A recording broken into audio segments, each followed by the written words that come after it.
How much difficult patience sounds.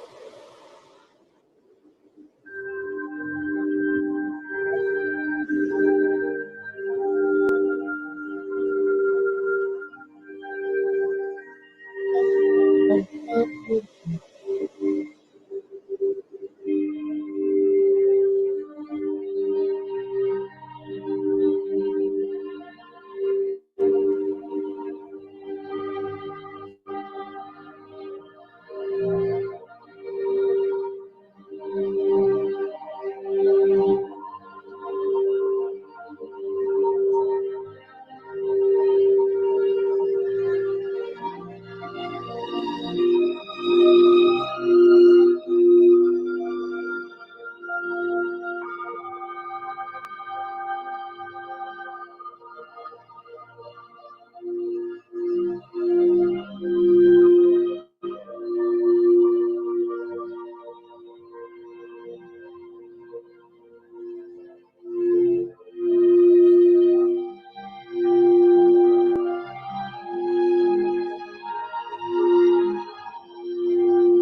Observe your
Now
open your eyes.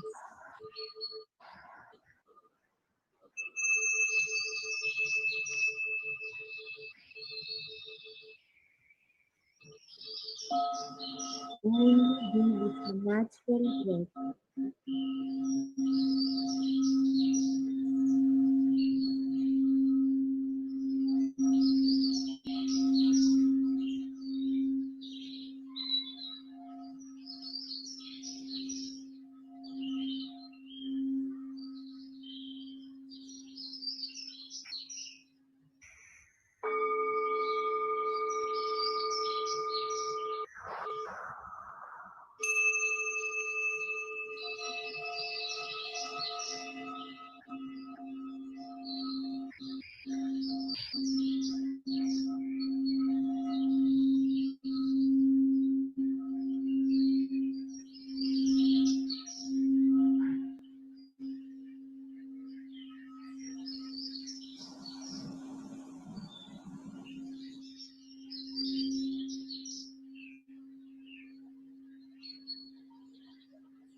Breathe in without.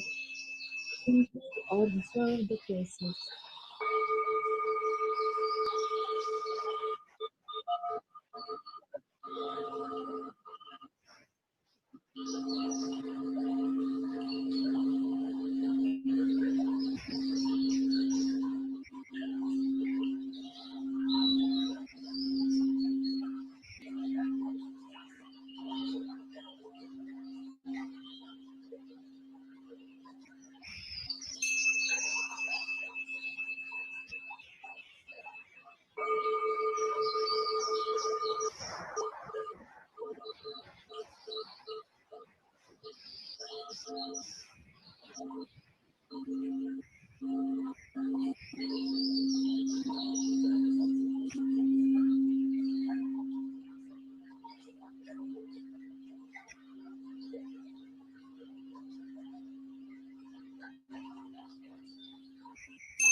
Let's go more deep and deep into meditation.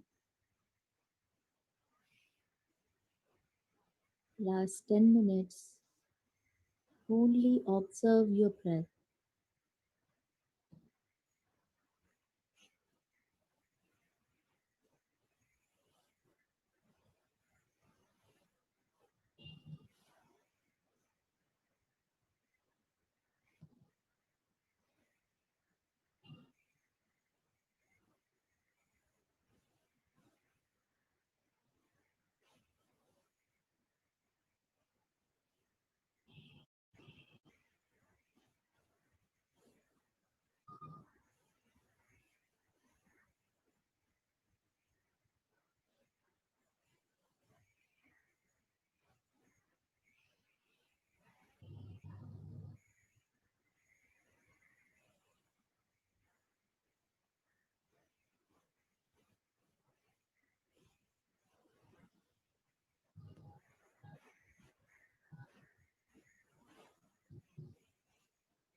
We are here to know what we are. Let's follow this simple technique of meditation to transform our lives. Forget about everything around you and now just be with yourself. And this moment is everything.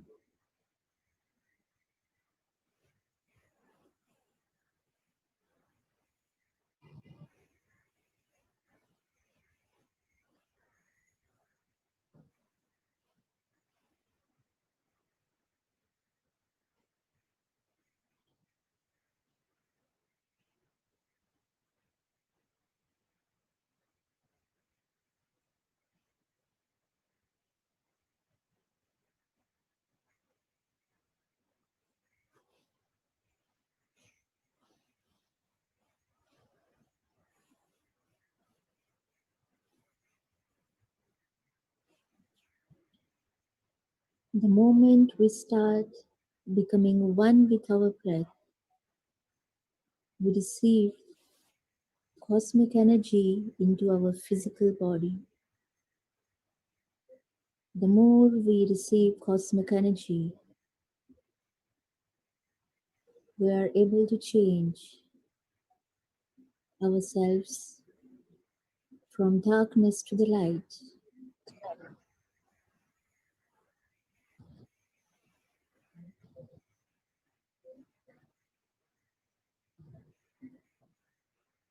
Everybody needs meditation.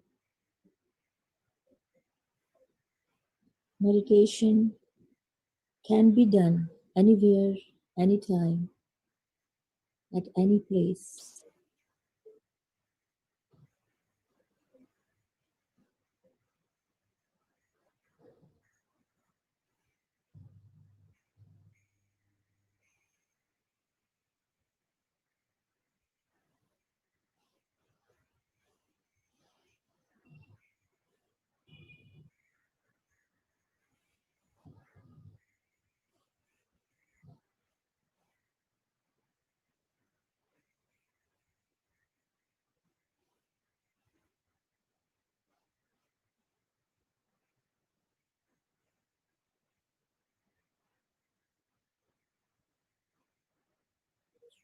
With the help of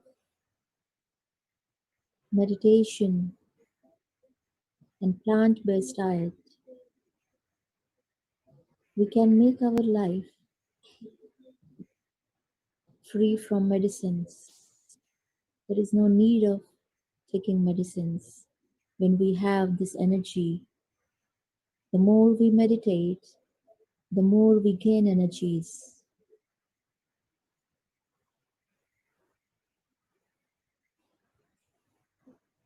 Last 5 minutes, my dear friends, be with yourself.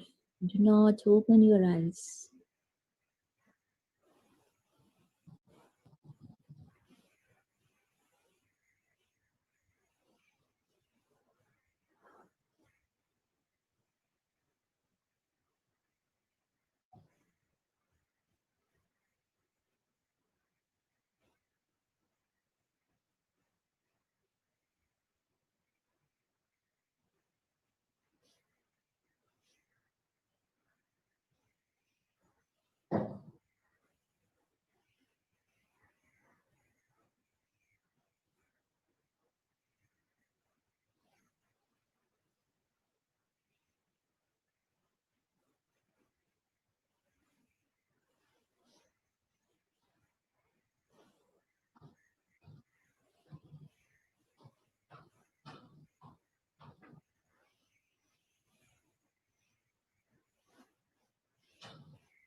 Only be with your breath.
We all are into deep meditation.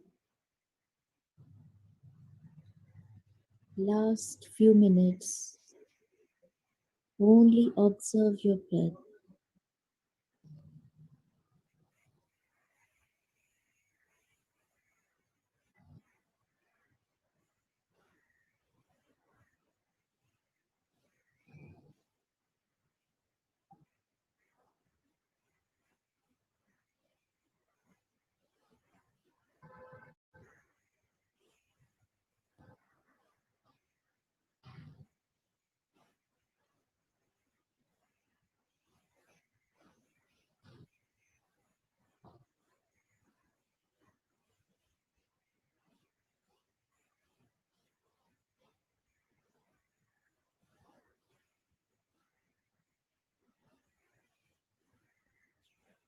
Last 1 minute, my dear friends. Do not open your eyes.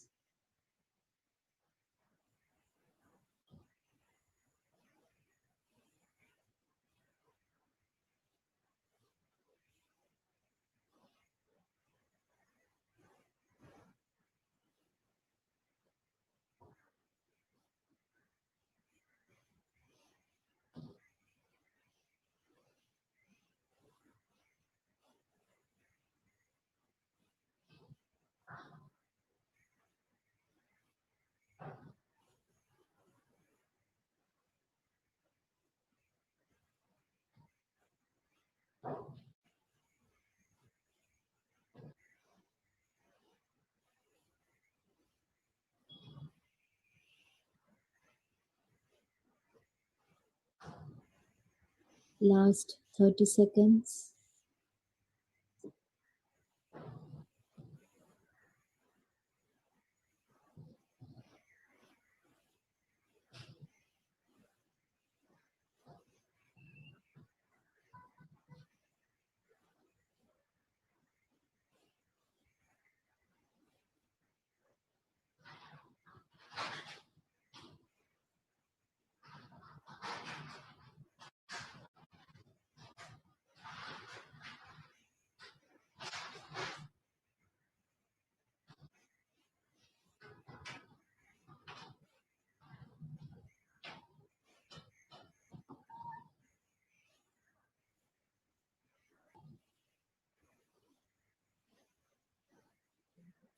Last 5 seconds.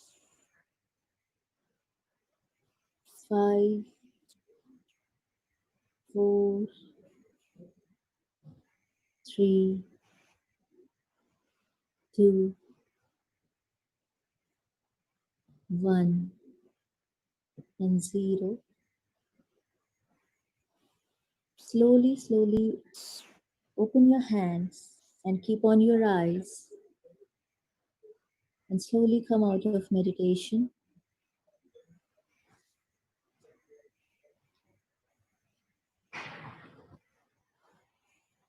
Thank you, Swamiji.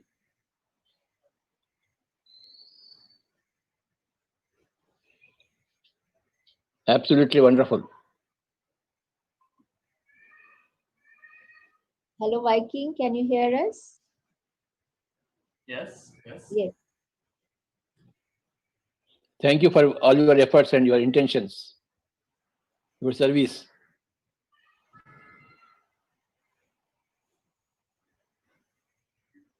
Thank you. Honored to be here.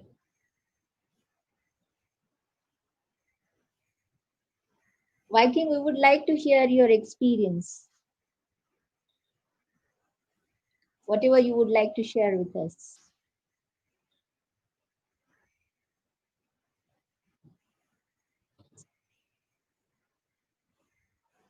I feel a strong presence throughout the session. Ascended being that is very happy to help let the healing come through for everyone. And I also feel strong presence of Merkabas.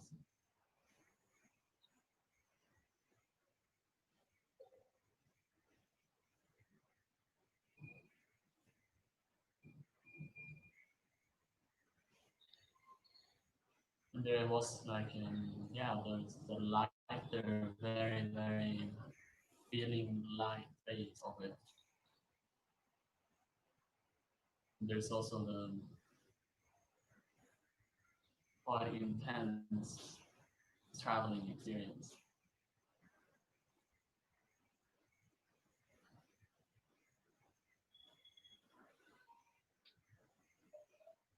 Thank you so much, Viking. It was a wonderful session, and we really enjoyed the deep and calmness into the sound bath healing.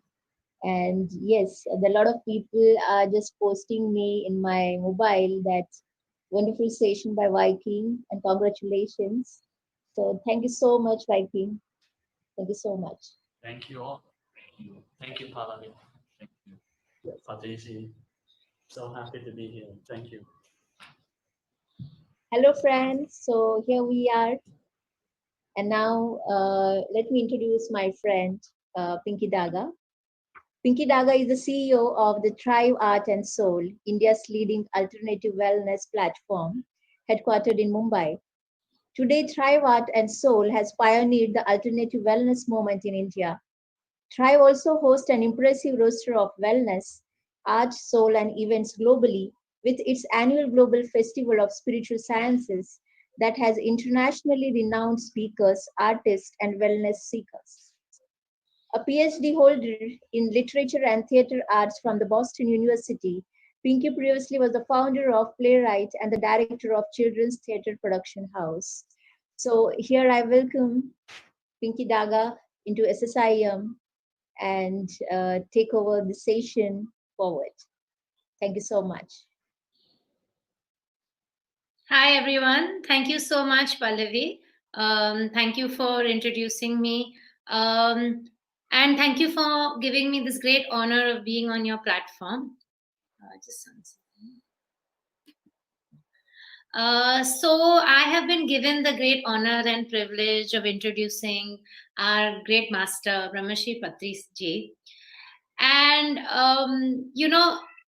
many of you all already are aware, very well aware of Patrisa's many, many achievements. So I wanted to start off by telling you on a personal note how I met Patrisa and how it evolved in my life. I met him in the year 2000, so probably almost exactly 20 years ago. And when I met him, I remember my husband saying, "Oh, there is this master that we are supposed to meet." And I said, okay, some, meditation guru. Of course, Shreyans was already a disciple of Patrisa's. And this is the first time that I was going to meet him. And when I saw him sitting on the sofa, I was kind of, very curious because I said, this man, he's sitting so humbly, so simply, absolutely zero airs, chatting with everyone. How can he be a guru? How can he be a master? This isn't possible. Of course, it's taken me the better part of 2 decades and to see this journey walking alongside Patisa, to see that the true humility and simplicity are actually the signs of a true master. That is really what true mastery is, and it is what we all strive for in our lives, and what he so embodied every single time that I ever met him and saw him. Another thing about Sir is that he's always said, be a light unto yourself and be your own guru. And this is what actually really touched me, has always touched me about him. In his world, in his organization, under his great umbrella, the one thing that we never feel is we are supposed to give up our own sense of responsibility, our own sense of becoming our own masters to him. It is not that we are supposed to give up and just be whoever we are and Sir will take care of everything. No, he makes you take responsibility for who you are. He makes you dive deep into yourself. He makes you see, where is that root? Where do we have to transform? What do we need to do? What do we need to read? And so, under his guidance, not only are we all masters, but all masters are welcome. And that is what has always touched me about Patrisa. Of course, I think we all know, we are all aware of with these same kind of philosophies. He started and founded the Pyramid Spiritual Societies in 1990.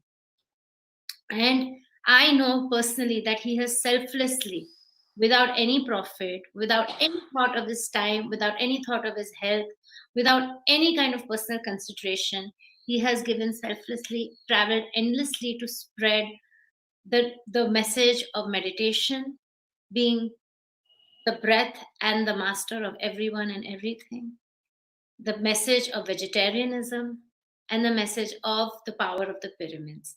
He has built many, many movements many pyramids, all not all across India, but also UAE, Singapore, USA, many parts of Europe.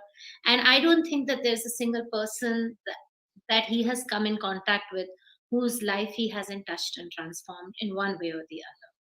So it is a very proud moment for me to be able to say all of this to whoever our listeners and our audiences, because these are the things that I have always felt about Sir, but have never been able to express. So it is a great privilege.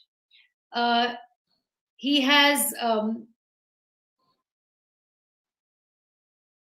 he was a soul scientist by profession, and he gained enlightenment in somewhere around the 1979, and he finally resigned from his job in 1992.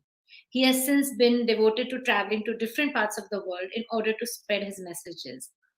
He has read over 50,000 spiritual books, and whenever you sit with Sir, the best part is that he always gives you the snippets of those books and gives you his own personal message and understanding from that. And there is not a single book that he'll tell you about which you will feel that you don't want to read.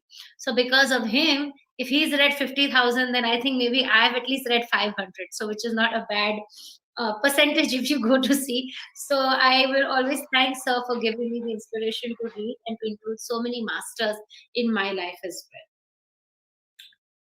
well. And he is really a man on a mission, really ready to create heaven on earth, peace on earth for every individual, non-violence and vegetarianism being one of his two key focuses, and meditation is the key and the route and the path for all of us to follow. So thank you, Sir, for being such a guide, a guru, and creating this beautiful path of heaven on earth for all of us. Thank you very much, Pinky. Thank you, Sir. That was wonderful. Speak a little about your great husband. My great husband. Our husband, first I want to ask you, sir, is husband's great for anybody, any wife?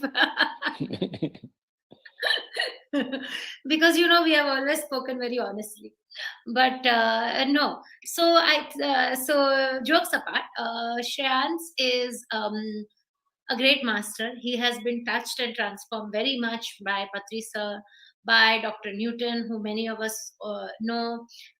He has really, he I think started following Patri sir since 1996, I believe. I might not be exactly sure. And just under that simple guidance of following your own breath, he recovered from TB. And that convinced him that this path of meditation was actually the only path in his life. He's very much a family man, a businessman, very much lives an absolutely normal life, but he is also a master. And I think a great example of how masters need not give up their lives, masters need not sit in a cave or sit on some kind of a mountain, forgetting their world, forgetting their responsibilities, but actually being present in life and being also able to be a master is the true mastery of our times. And I think Shreyans has really achieved that. I hope he's speaks, guides people now with his own meditations, his own breath works, and speaks on many different topics. So I hope if all of you haven't already seen him, I hope you will see him soon. And speak about your children. My children are naughty and they trouble me and make me cry. But yes, my children are Sid and Kabir. Sid is 16 and a half years old, and Kabir is 11. And like I said, yes, they are very, very naughty, both of them, in different ways. But they have they have grown up in this beautiful with this beautiful example of spirituality and how it blends into every day in front of their eyes. So although they have gone through their own challenges and given us as parents great challenges, we have learned more from them, I think, than they have learned from us, to be very honest. And how they have made us face ourselves as human beings, that has been the true teaching of our children to us. But they have really been brought up, and this has been the nutrient in their soil. And I'm convinced that even if they don't show it right now, even if they don't necessarily meditate right now for half an hour, 40 minutes. Somewhere this understanding is going to bloom in their lives. And so again, sir, we have you to thank for that. That's a wonderful family of yours. Thank you, sir. And you are such a great master, totally dedicated to spiritual science, spirituality, non-violence, and all these things. You are a great flower of humanity. Thank you, sir. Thank you. Thank you. So, I am supposed to speak on spiritual science temperament and way forward for mankind. That's very good. We are all members of the mankind. And where are we moving? In which direction are we going? Which is the direction we should go?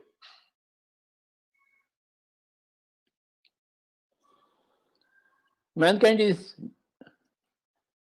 divided into two basic groups, atheists and theists.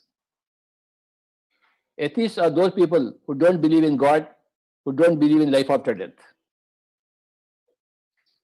But theists are those people who believe in God and who believe in life after death. So these are the two broad groups of humanity, atheists and theists.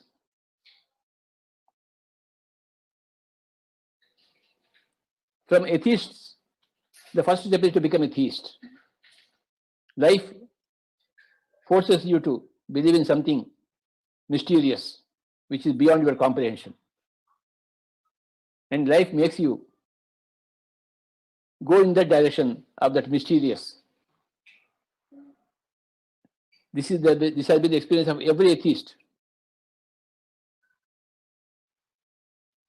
And in theism, we have different religions. All the great religions of the humanity, they all believe in God and they all believe in life after death. So belief in God, a creator, the one creator, and belief in life after death is the key factor for being called a theist. When you don't believe in God, when you don't believe in life after death, when you are only matter and matter, when the matter dies, you also die, then you are an atheist or an agnostic. Now, the religions which are the backbone of theism, there are several religions all over the world. Say Christianity, say Islam, say Buddhism, say Hinduism, Zoroastrianism, Jainism, many religions are there. From the religious level, we advance into a spiritual level, where a Ramana Maharshi is there, a Ramakrishna Paramahansa is there, a Vivekananda is there, a Yogananda Paramahansa is there. So many saints from Sufi order, from Jewish order, from Christianity order, from Buddhism order, so many people are there. They're all spiritual. Not too much into the religion, but they're much into the only ritual part. Then you belong to religions. But when the ritual part has become less and the spiritual part has become more, then you have come into spirituality. So from atheism you come to theism, and from theism you come to spirituality. In spirituality, there is no killing. There is no killing of animals. There is no killing of birds. There is no killing of fish. There is no violence. In religions, there is much killing is there. Much violence is there. But in spirituality, you cease to be a killer. You cease to be violent. You cease to be interfering with other life forms. But then you spend many lifetimes as a spiritual person. Then you are not satisfied. So you come back again in some more lifetimes to get into spiritual science. The laws of spiritual science, the law of consciousness, the law of incarnation and reincarnation, the law of cause and effect, the law of constant evolution, the principle of rapidizing your evolution, and the principle of infinite reality systems. All this is spiritual science.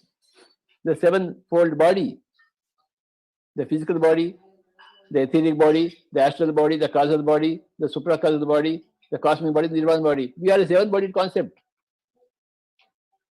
of which physical body is the least thing. So we come into all this knowledge in spiritual science. So first we begin as atheists, non-believers in God and non-believers in life after death. Then we go into religions. We believe in God, some mysterious power behind all this drama that is going on, all this creation that's going on. And we believe in life after death. Then finally we become spiritual. When we become spiritual, we cease to be killers. No spiritual man kills other animals or other human beings. No way. There have been many religious wars, but there are no spiritual wars. There are no spiritual wars at all. And if you are warring, if you are killing, you are not spiritual at all. So, from the spirituality, we take a quantum jump into spiritual science. We study all the great masters, their personal achievements, their personal contributions of a Buddha, of a Mahavir, of a Lao Tzu, of a Chuang Tzu, of a Linda Goodman, of a Shirley MacLaine, of a Ruth Montgomery, of a D.T. Suzuki, of a Jesus, of a Saint Francis of Assisi. So many people are there, n number of people who are spiritual masters, spiritual geniuses. Then there are many spiritual scientists. We learn from all of them, spiritual science. Then from there, spiritual science, we take one more step. We go into meditation. Because all the spiritual science has been revealed in meditation. So the practice of meditation is the very apex of spiritual science. And what is meditation? Meditation is making the mind empty. When the mind is empty, sans any concepts, sans any worldly facts, worldly people, the mind should become empty. When the mind becomes empty, then you know the truth, that you are a God. You have always been a God. God is not different from you. You are the basic Godhood, God essence, and so is everybody else. Then we realize a great quantum leap in our own life. We begin to live as a God, not as a body. The first group, the atheists, and the second group, the theists, the religions, they are all into the total bodyhood. But as you become spiritual, your bodyhood lessens and you become more of soulhood. And in the spiritual science, you will understand the grand principles of the soul science. Then when you do meditation, when the mind becomes empty, your own Godhood is revealed to you. You are that. In India, there is a great statement from the Vedas. Tat Tvamasi Shvetaketo. Tat Tvam Asi. Means you are that. You are not this physical body or the physical life or this temporary ups and downs. No, you are that. You are the fundamentum. You are that. When Moses came into contact with a high being, high up in the mountains, when Moses asked, "Who are you?" and the voice came, "I am that I am." You are that I am. Everybody is that I am. That is the Godhood. So, that is experienced in meditation. Whoever is spiritual scientific in temper will ultimately land in meditation. Then, in meditation, in the beginning, you encounter many methods of meditation taught by many masters. Each master has given his own method of meditation, which is absolutely suitable for certain types of people. But there is a universal meditation method which is suitable for all the people, and that is Buddha's meditation of Anapanasati, being with the breath. In my own life, I was never a theist because since our childhood we belong to a theist family. So from religions I came into spirituality. From spirituality I came into spiritual science. From spiritual science I came to meditation. For the past years, 40 years, I've been teaching meditation to every person. Because now that I have discovered meditation, Anapanasati, the Buddha's meditation, and it gave me immense happiness, understanding, bliss, everything. So this has to be important to every person, whomsoever I meet in my day-to-day affairs, day-to-day life. So for the past 40 years, through the 1980s, through the 1990s, through the 2000s, through the 2010s, and up to now, 2020, I've been informing everybody of meditation, of Anapanasati meditation. It is my duty to inform, as I have been informed by others. It is my duty to guide others, as I have been guided by others. It is my duty to benefit others, as I have been benefited by others. What you get, you have to give back. So I started giving back for the past 40 years. And in these 40 years, a huge movement has been created. And it happened. The Pyramid Spiritual Societies movement. Now, on this occasion, we are having a spiritual science meet.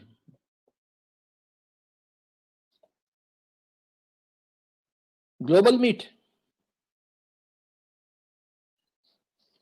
Today, tomorrow, and after, we are going to meet so many spiritual scientists. We are going to meet so many meditators and interact with them.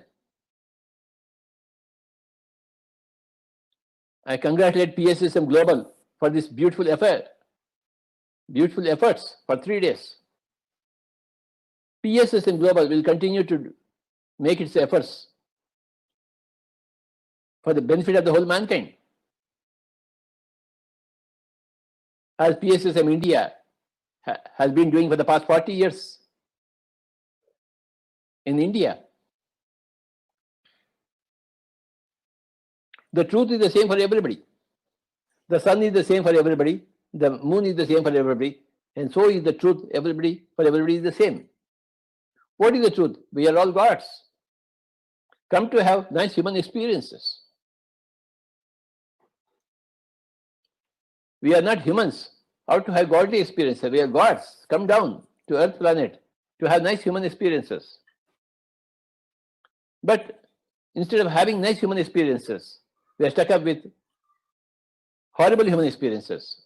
War, crime, rape, inequality, terrorism by humanity on animal kingdom, killing animals, birds and fish for eating purposes, my goodness, for sports purposes. Horrible way of doing things.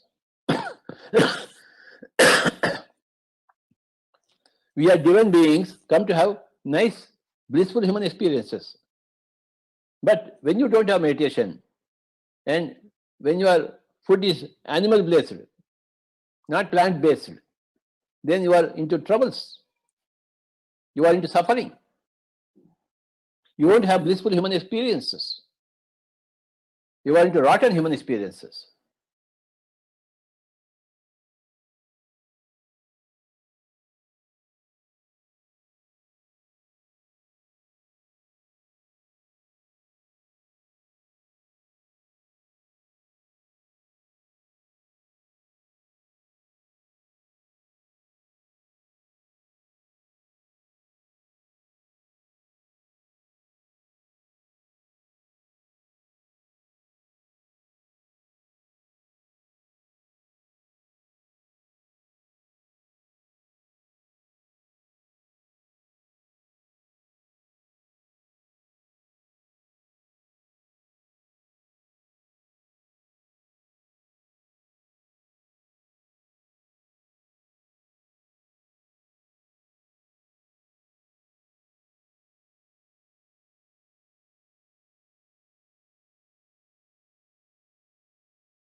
exhalation.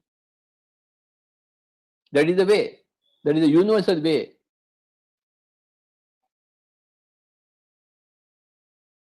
Available very easily for all the human beings, right from children to old age people, anywhere in the world. There are no mantras to be chanted. The mouth has to be kept shut. The eyes have to be shut. Hands into hands, crossing the feet, and sitting in a comfortable place, comfortable sofa, comfortable chair, or squatting on the ground. But you must close your eyes and become one with your breath. That is the way. That is the technology for meditation. It is universal. So, we have any number of pyramid masters who go to nooks and corners of India and some other countries to teach meditation, to spread meditation. And when you go into meditation, you will understand that you are a God. You are the God, having wonderful human experiences. You are safe in yourself. You are healthy in yourself. You are happy in yourself. You are enlightened in yourself. You don't need anybody to teach you. You learn everything from yourself, from your own meditation. And for your meditation, you don't have to go to any Himalayas, any other ashram. You stay in your own home. And after 24 hours, a couple of hours, definitely you must close your eyes and observe the breathing. Then you become a regular meditator. Then you become a yogi, a man who has mastered the mind, a man who has successfully emptied the mind. Then you become a rishi. You become a third eye master. You will have visions of the other worlds, other realities. Then you will become a maharshi. You will see all your past lives, important past lives, which matter to you in this lifetime. You will know about life after death personally. You will meet all those people who are on the other side, in the so many other dimensions. It will be your own personal experience. Then you become one with every part of the creation. You understand that there is one mind everywhere, one Godhood everywhere. It will be your experience through lot of meditation, hard work in meditation, which is not really hard work, which is very, very soft work. A lot of commitment is required to close your eyes and not open your eyes again. Any time is best time for meditation. Morning, afternoon, evening, night, any time. Any place is best place for meditation. Although if you use pyramids, that would be a better place for you, because pyramids have got a lot of energy, amplified cosmic energy. That's why we have started this Pyramid Spiritual Society movement. We believe in pyramid meditation. Hang a pyramid above your head and do meditation, including the pyramid energy. The pyramid energy will act as a catalyst to hasten your evolution in your meditation very fast. So, my dear friends, the Pyramid Spiritual Society movement in India is instrumental in constructing many pyramids in many, many villages and towns, above the houses and the rooftops, so that it is widely known, the pyramid energy is widely known now in India, because of the efforts of the Pyramid Spiritual Society movement. And another important thing is that if your food is animal based, not plant based, you are in for great trouble. Since you have given suffering to all the animals, birds and fish, that comes back to you. As it is said in the Bible, as you sow, so you reap. Whatever you give to others, other life beings, it will come back to you in increased amounts. That's why you see so much suffering in humanity.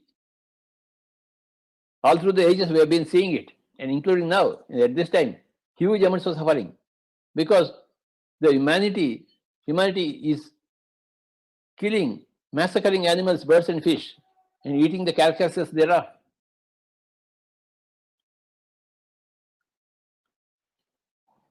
acting like absolute demons. The gods that they are behaving like demons. So Pyramid Spiritual Society movement is dedicated to make everybody a candidate for plant-based diet.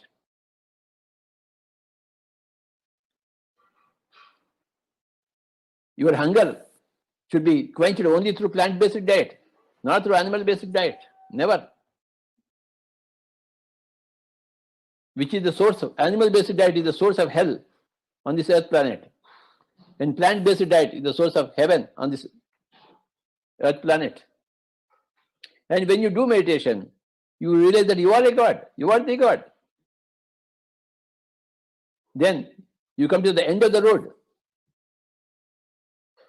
You live like a God. You reach the end of the road.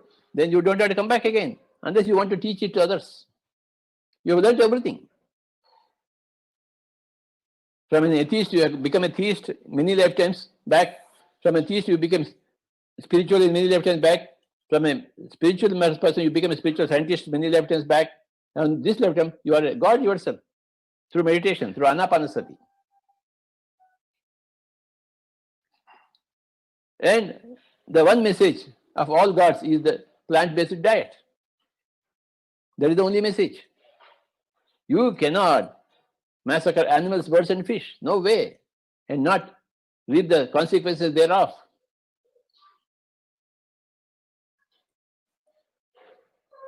So, my dear friends, if you are participating in killing, violence, rape, how can you be yours spiritual?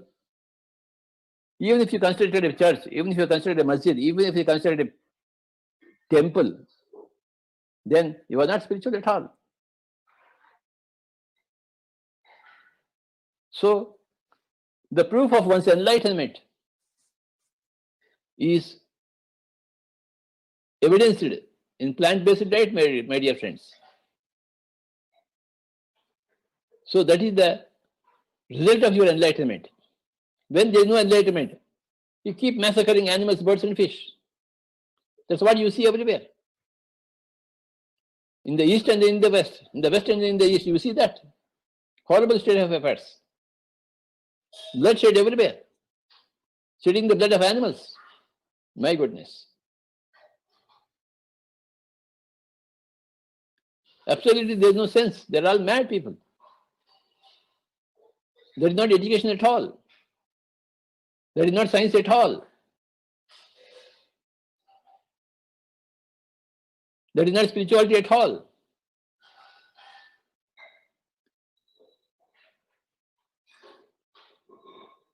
So, these are the things Pyramid Spiritual Society movement is dedicated to.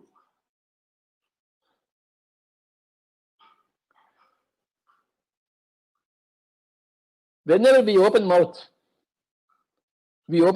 only to speak about meditation, anapanasati meditation, plant-based diet, and pyramid energy. And learning from every spiritual master, learning from every spiritual scientist, lending our ears to every spiritual master. From ancient times, from medieval times, to modern times, to right now, 21st century. We learn from everybody. We listen to every master. We learn from a Ramana Maharshi. We learn from a Yogananda Paramahansa. Whatever we want to learn from every master, we learn.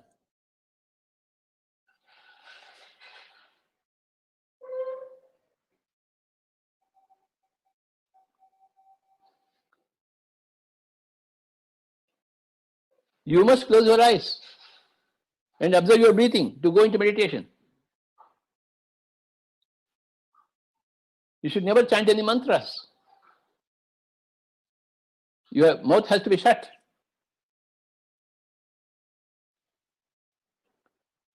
Being with your own normal, natural, easy, soft, simple, tender, peaceful, tranquil breath. You are into meditation. You slip into meditation naturally, automatically, with least effort. This has been my experience for the past 40 years. Roaming around the rural India, the urban India, going into every house, every home, teaching meditation to every person, every woman, every man, every child, every oldie, every educated man, every uneducated person. In the past 40 years, I have found lot of huge amounts of success wherever I went, and everywhere I went. There are always some people everywhere who reject you, like atheists, like people who are blindly dedicated to their particular religions. But there are 90% of the people, they are sane, they are not insane. They are open to new ideas, open to true spirituality, open to spiritual science, open to meditation. So 90% of the humanity is like that. They are open. If somebody can tell them the truth, they are there to adopt it. I found all such people everywhere. It's my great fortune to work with all of them and to establish collectively, combinedly, this great movement called as Pyramid Spiritual Societies movement. Now, thousands of spiritual societies are there in every town, every village, every city, every locality. All are geared to see that heaven is established on earth planet. Jesus Christ said, the kingdom of God is within. So how do you go within? Through meditation, through breath.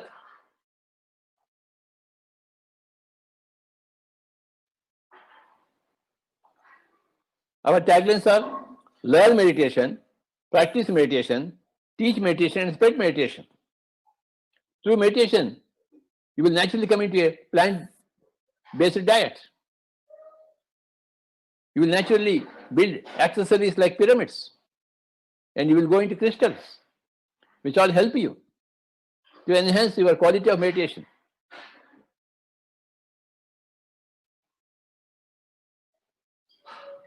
There is a huge spiritual science, edifice, beckoning you. You must become benefited by that huge spiritual science edifice.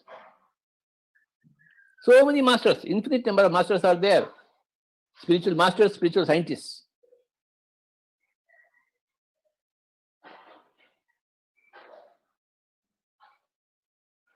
So we are here in this spiritual science summit for 3 days. Our main purpose is to hear everybody out patiently and to do meditation.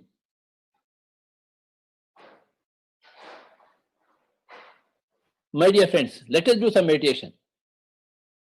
You can enhance your meditation by adding music to your meditation, by adding pyramid energy to your meditation, by doing it in full moon periods, by going into nature, into the forest,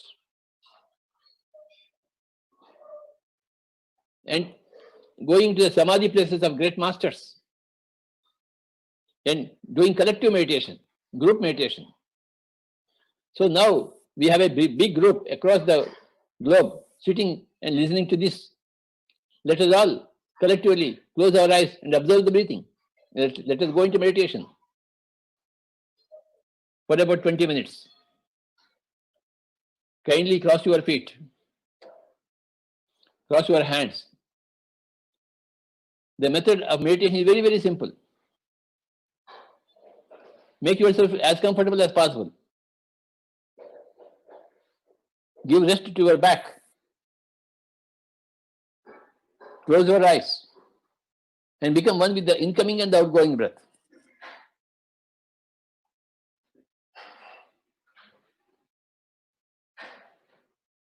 I'll be giving some music through my flute.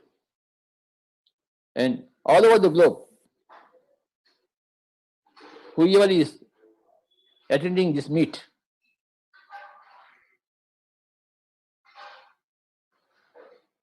now is the time for meditation. Every now and then, 5 times a day, we have to go into meditation. We have to close our eyes and become one with the breath. Meditation should become our natural habit. When there is no outward work to do, there is a lot of inward work to be done, and that is meditation. Every child, every adult, every oldie, every person needs meditation energy, meditation intelligence, meditation wisdom to travel in the right direction when you are a human being.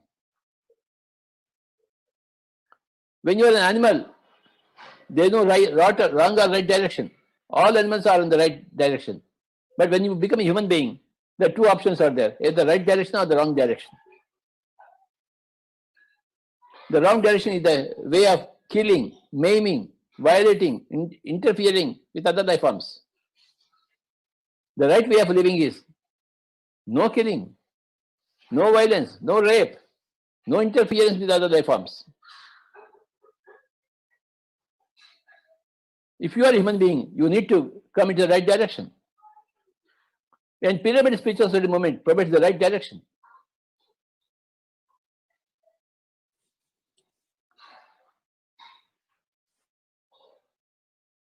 It has 40 years of experience in rural India and urban India, in many other parts of the world, helping everybody to learn meditation, practice meditation, and to teach meditation and spread meditation. For the next 20 minutes, kindly don't open your eyes. Be with your breath. Normal, natural breath.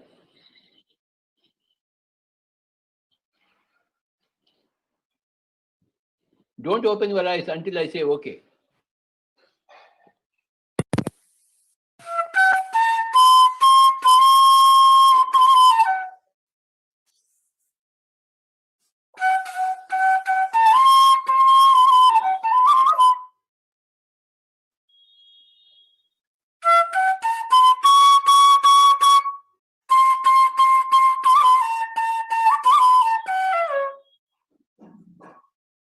Keep your eyes closed and become one with your normal, natural breath. No mantras to be chanted. And don't think of any father figure in spirituality. No personality is important. You are important for yourself. You are a God. You are the God.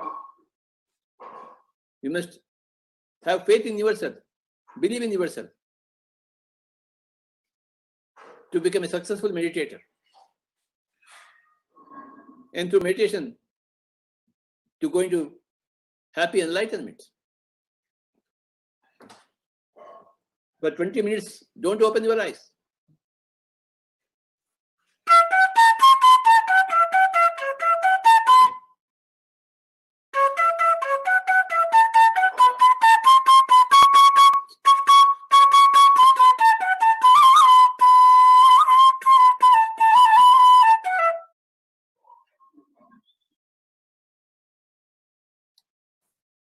Gautam Buddha said, be a light unto yourself. Nobody else can be a light unto you. You have to find your own light. You have to search for your own inner truth. Which truth is the same for everybody.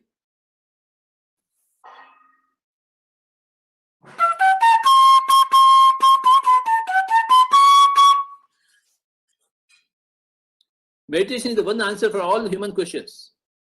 Meditation is the one answer for all human problems. All problems are self-inflicted. And all questions are always self-answered through meditation. Meditation is the easiest thing to do and the greatest thing to do. Just closing the eyes and becoming one with the breath. And not opening the eyes again.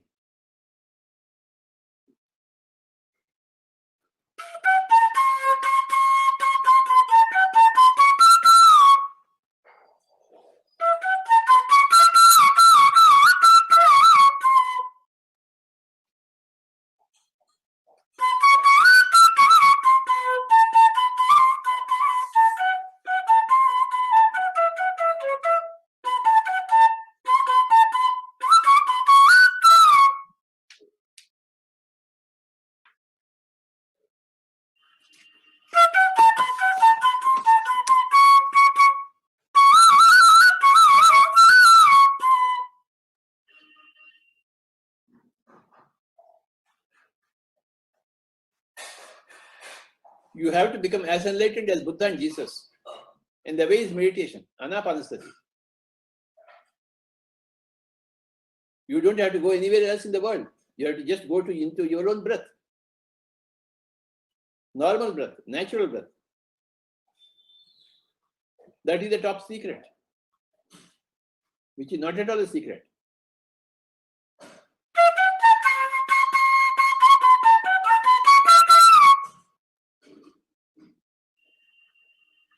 And you are requested to immediately switch to plant-based diet.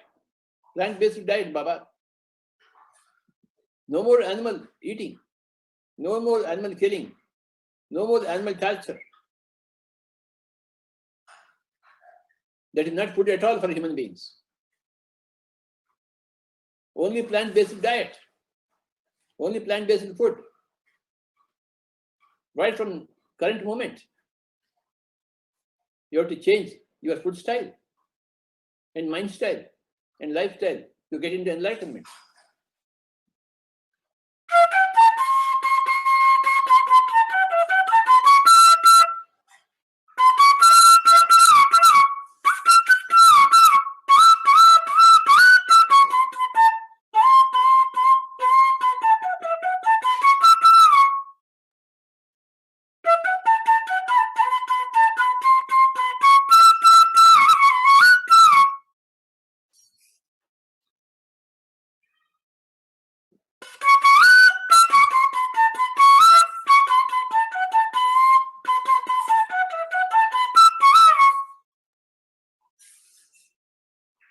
Keep your eyes closed and become one with your breath. That is the methodology for meditation. As you learn today, you can start teaching from tomorrow onwards. To whoever is willing to listen to you. Everybody has a closed circle of people whom they can influence with good intentions. So your own circle is waiting for your guidance. Now guidance is being given to you. Whoever is hearing this across the world, kindly don't open your eyes. Hands into hands, fingers into fingers, crossing the feet, taking a comfortable seat, and becoming one with the breath.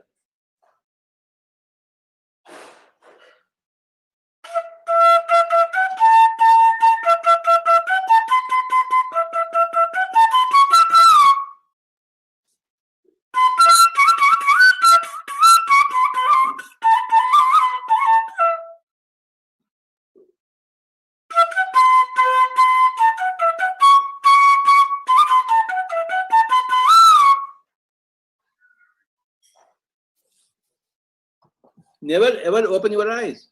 Be with your normal, natural breath. Another 10 minutes. Forget the whole world.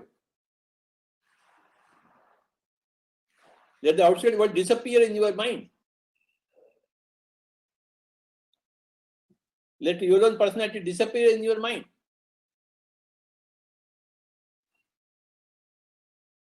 Your mind should become empty.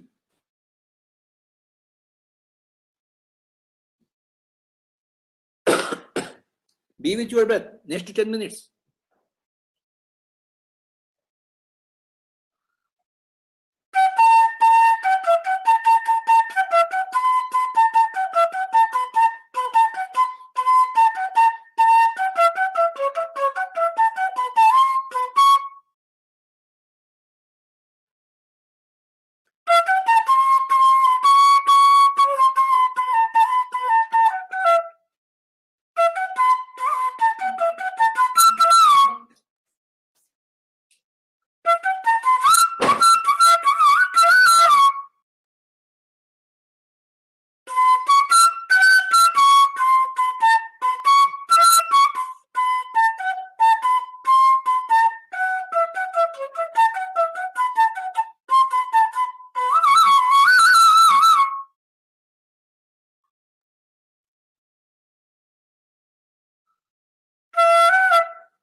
Be with your normal, natural breath.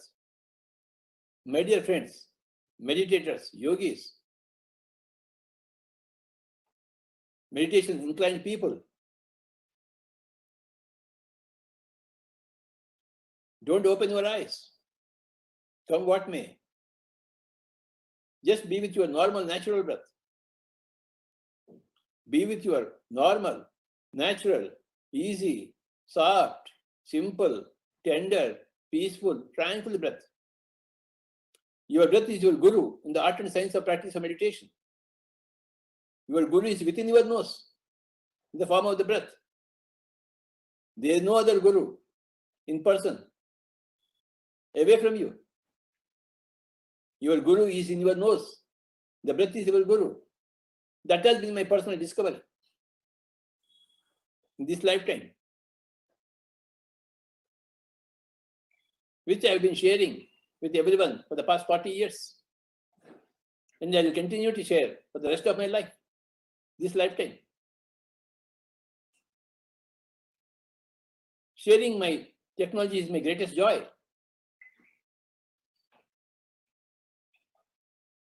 Kindly don't open your eyes. Keep your eyes closed.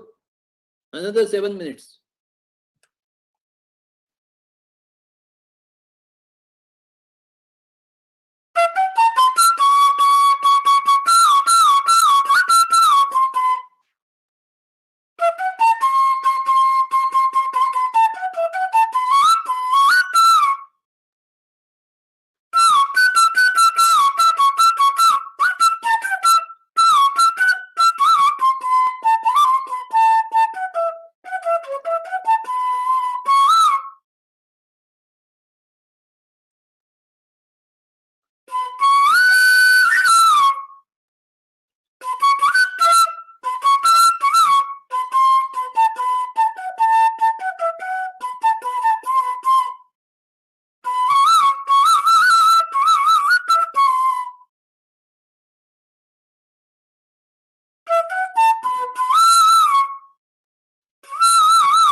Your breath is your savior. Your breath is your guru in the art and science of practice of meditation. You don't have to go anywhere else. Seeking the guru, seeking the teacher. You are here to teach yourself and you are here to learn from yourself. In the practice of meditation, you teach yourself and you learn from yourself. You are a God and you are the God.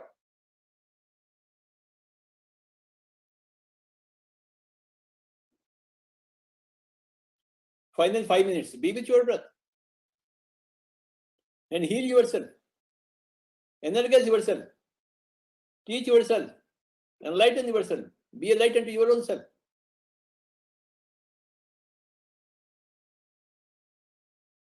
These are the Buddha's great final words, Appo Dipo Bhava, be a light unto yourself, which is the fundamental dictum for pyramid spiritual society movement. You create your own reality through your own choices, wise choices of non-killing, of non-violence, non-rape, non-interference. If you choose killing, violating, rape, interference, then you are doomed by your own deeds. You have to come into an enlightened way of living. That is non-killing, non-violation, non-rape, non-interference.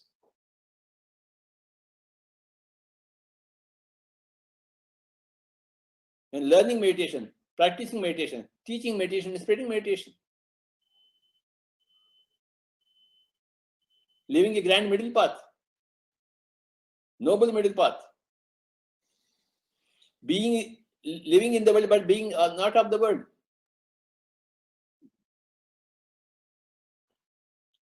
living physically in the world, but mentally in the Godhood of your own self. Final 2 minutes. Kindly don't open your eyes. Be with your breath.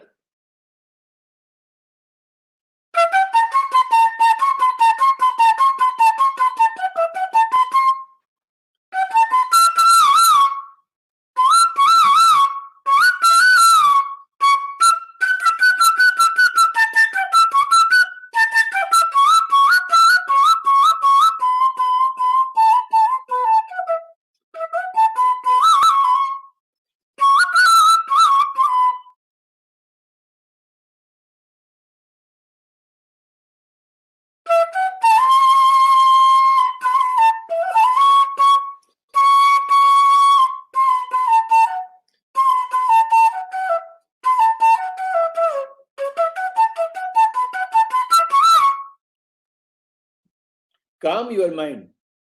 Empty your mind.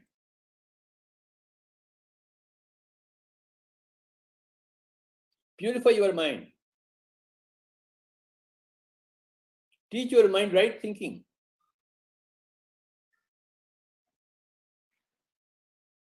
Be a good Samaritan to all beings. No more killing of animals and birds and fish to quench the hunger. Only plant-based diet, my dear friends. Make this great change in your lives and see how heaven descends into you.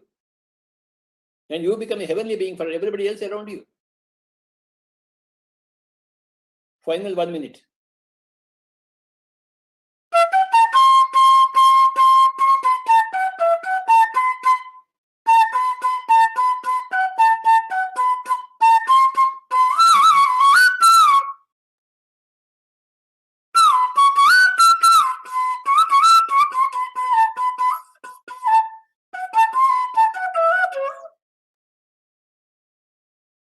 Only 1 more minute.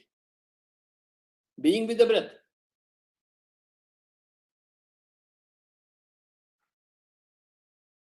The breath makes you stay in the present, while the mind wanders into the past and the future. But with the breath, the mind stays in the present, and you become enlightened.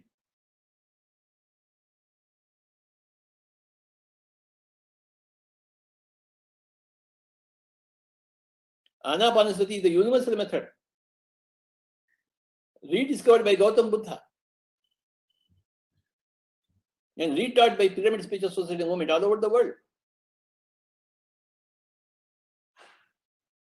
With the same enthusiasm and same passion as that of Gautam Buddha.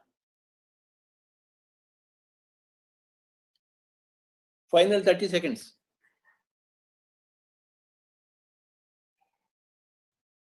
20 seconds. 10 seconds. 9, 8, 7, 6, 5, 4, 3, 2, 1, 0. Kindly keep your hands on your eyes for 5 seconds. 5, 4, 3, 2, 1, 0. Slowly remove your hands and you open your eyes. Thank you, my dear friends, and thank you, Alekhya. Thank you so much, sir, for reminding us once again. Hello?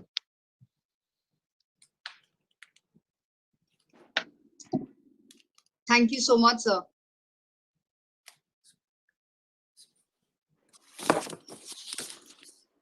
Yes. Are you able to hear me, sir? Yes, yes, please. Carry on. Yes, sir. Thank you for reminding us once again that we are divine beings having a human experience. You remind us to your own beingness, a physical manifestation of this eternal truth. There's so many messages that you gave us in just this short span of time. We are gods and we are the gods. Physically in the world and mentally in our own godhood. And what a great way to explore this through the combination of science and spirituality. The proof of enlightenment is your choice when you choose to take up a plant-based diet. And that is a core topic that we'll be exploring and learning in the next 3 days. And thank you so much, sir, for setting the pace for the next 3 days of our Spiritual Science International Meet. I have the privilege of taking up the next segment of the event, a much awaited event, which is the theme also of our entire 3 days of the importance of spirituality in law enforcement. And here I was reminded of a very wonderful Chinese philosopher and a political leader himself, Confucius, who said the most alarming truth at a time where most were unable to yet understand it. And yet it is the truth that is beckoning the now, the paradigm for the future. The words are, the ancients who wish to manifest clear character in the world will first bring order to their states. Those who wish to bring order to their states would first regulate their families. Those who wish to regulate their families would first cultivate their personal lives. Those who wish to cultivate their personal lives will first rectify their mind. Those who wish to rectify their mind would first make their wills sincere. Those who wish to make their will sincere would first extend their knowledge. The extension of knowledge begins in the investigation of things. When things are investigated, knowledge is extended. When knowledge is extended, the will becomes sincere. When the will is sincere, the mind is rectified. When the mind is rectified, the personal life is cultivated. When personal life is cultivated, the family will be regulated. When the family is regulated, the state will be in order. And when the state is in order, there will be peace throughout the world. That is beckoning of the new dawn, the heaven on earth that we are all working towards. And I feel that this ancient wisdom is practically put into action with our wonderful panelists who will be joining us, who in their period of service have done their part in ensuring that the will of the mind is sincere to put the affairs of the state in order. I have the privilege to first introduce D.R. Karthikeyan sir, an Indian police officer from the 1964 batch and also from the Karnataka cadre from Tamil Nadu, who has also served as the former director of the Central Bureau of Investigation and the Director General for National Human Rights Commission. He was awarded the Padma Shri in 2010 for his exceptional contribution in the field of Indian civil services. A man of few words, but with abundance of wisdom. He's a dear friend and a supporter of Pyramid Spiritual Society's movement, along with his close association with Pyramid Valley International, the headquarters of PSSM. We're looking forward to your insights on the importance of spirituality in law enforcement. Over to you, sir. Okay. Patriji, namaskar. Swamiji, namaskaram. Such a joy listening to your beautiful discourse just now. It was an amazing restatement of your life story, summing up all your philosophy and teachings. It's a great moment. Let me make my compliments to Parit Patriji and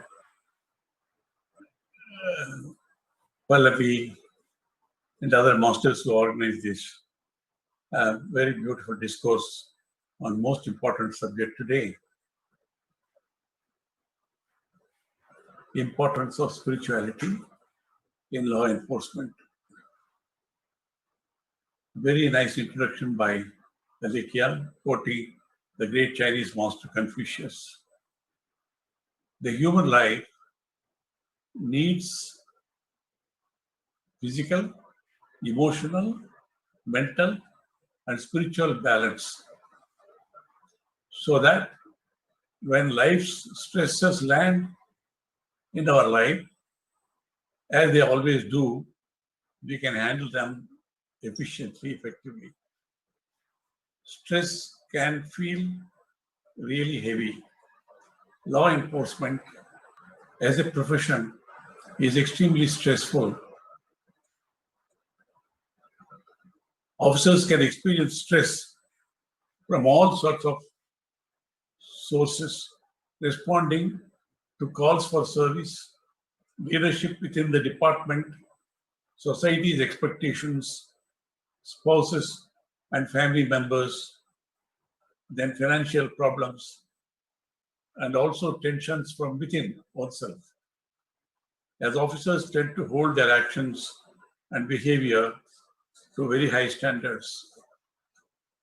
Operational policing is demanding and threatening, repeatedly dealing with death, serious injury, horrific crime scenes, the need to be constantly alert, whether on or off duty, and being ostracized by the communities in spite of their hard work and sacrifice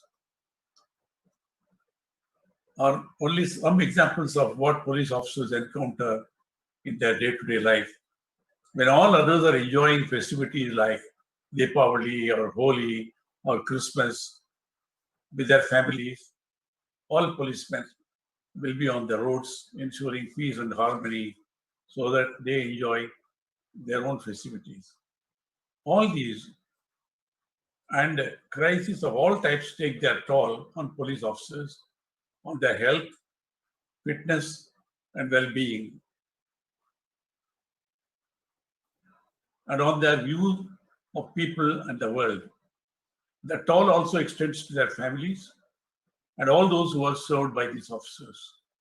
While this toll is recognized, there are still high levels of sickness, absence, ill health, as well as suicides.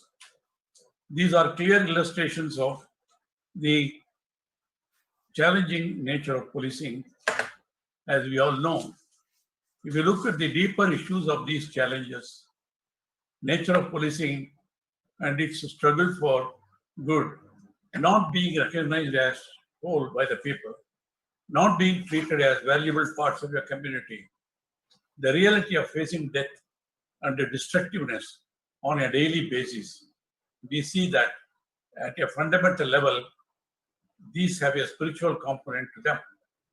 This is an important but often unrecognized aspect of policing. Police forces all over the world emphasize on the physical and mental well-being of officers, but neglect their spiritual well-being.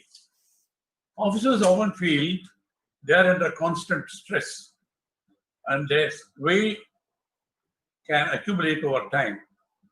High levels of stress can also come from a single event, whether it's reporting in a car accident where multiple people get killed, or being involved in a use of force incident like riots, communal riots, or political clashes. Unfortunately, many officers take the stress, their own experience from their job back to their home also, which can cause even more turmoil within the family, and again they suffer. Quite often, officers crash when their lives are out of balance over an extended period of time. Whether it is the emotional or social or mental sides of life that are weak, or if they are ignoring the spiritual aspect, out of balance lives create risk. Belief in faith, be it of any religion or otherwise, can help the average person to get through life's stresses. So it is even more important for police officers who experience much greater levels of stress than any of us in other walks of life. Part of the reason officers do not address the spiritual side of life can be attributed to their inconsistent and downright crazy work schedules. Very often they are made to work even round the clock, though they are supposed to work for 8 hours or so. But very often they are not able to go home even for days together, as we have seen during this coronavirus pandemic. There are people who have not gone home for 7 days, 8 days, and all that. Many officers work night shifts, weekends, and are on call, attending to religious, spiritual functions, celebrations, or maintaining relationship at a house of worship or a place of worship. It's very difficult to manage. Another reason police officers often neglect the spiritual side of their life is that they have seen so many bad things, accidents, events in their life. Officers deal with the lowest of the low in society, and they are also seen horrific things, from gruesome crimes to tragic accidents, and even have to deal with some of the society. Some of them may be holding high positions, they may be very rich also. This can harden a person's outlook towards people and life in general. However, this is even more of a reason why police officers, need to find some element of spirituality in their lives. Spirituality helps people to gain perspective on their life's events and can help bring balance, perspective, and even gratitude for what they have. Finding spirituality also drives many people into a service task, such as participating in missions and local charities to help them give back and contribute in a different but often therapeutic way. Almost all the officers who share their frustrations with me, challenges and pain with me, are able to find some sort of a solace when they focus on their spiritual life. Stress is a killer. It destroys lives and can cause incredible damage to any person's well-being. It is much more so in the life of a police officer. They need to find ways to cope with and address their stress so it does not eat them from inside out. Spirituality helps people think through what is right and what is important in life so that stress does not make them lose their balance and equanimity in their day-to-day life and in the performance of their duties. Stress can be lessened when one understands his or her purpose in life by spiritual practices like yoga, which includes not only hatha yoga, yogic physical exercises, but also mindful breath meditative practices like the simple Anapana Sati meditation being propagated by the PSSM movement and Brahmarshi Patriji. My own challenges in my official life I narrate before I conclude. Well, throughout many crises we have faced, communal riots and political clashes, large-scale, several lakhs of people gathering on either genuine or imagined grievances and all that. Very often we have to go into the middle of them, talk to them, see them, see reason, very often without using force. It has happened very often. Very rarely we have to use force but then for that you need a lot of courage to go into the middle of the 10,000 people, 20,000 people when they're angry alone. It has happened. But one thing I would like to narrate is during my investigation of Rajiv Gandhi assassination, which everybody knows. It was a challenge which nobody wanted to accept in Delhi. I accepted it as call of duty, which was considered as an impossible task. I said nothing is impossible. Because of my firm faith in spirituality and my own self, I said truth can also be found out. So I told them nothing is impossible. What is considered impossible takes longer time, enormous risk. So I told them, don't try to discourage me and all that. But there's a point of time defending it from the deadly terrorist groups and also from the manipulations of the various political factors, which we do it day to day. I had to stand like a rock. But beyond the point, nobody was with me. I had to gain strength within myself. Once I took a long journey to Kailas Mansarovar Yatra. At a time when nothing was happening in the court after my charge sheet, the documents had to be translated to 2 months. So I took the journey to Kailas Mansarovar Yatra. And more than that, I underwent Vipassana meditation. 10 days of meditation in the Hyderabad center and Anapana. Part of Vipassana meditation is Anapana Sati. And at the end of the 10 days, because I was watched by the media, world media all the time, they came to interview me as I came out of the center. I said, this is amazing. Meditation is only way. You can gain inner strength to face any type of pressure, threat, and all that. Then I wrote to my director, CBI, and the director general CRPF. I was holding both the positions at that time. Perhaps I was the only officer who held both positions, joint director in the CBI and different general of police in the CRPF. I wrote to them police officers undergo a lot of stress and tension every day beyond their control, and they have to deal with all that stress and gain equanimity and deal with situations very calmly without getting excited. For that, I said meditation is the only path. So we must want to put all the officers and men in both these organizations through the Vipassana meditation. But they said 10 days is too long, we can't spare the lakhs of people. Then I wrote to Guruji, Satyanarayana Goenji, who brought Vipassana back to India 50 years back from Burma. I told, then he said, when I learned meditation in Burma, it was 3 months. Then the master said, you take it back to India, because from where it came from, Lord Buddha, after 2,500 years. He said, I came back, nobody was interested. So I had to go and knock at the doors of everybody like Patriji did when he started teaching Anapanasati meditation. Then he said, I could condense it to 10 days. It can't be condensed less than 10 days.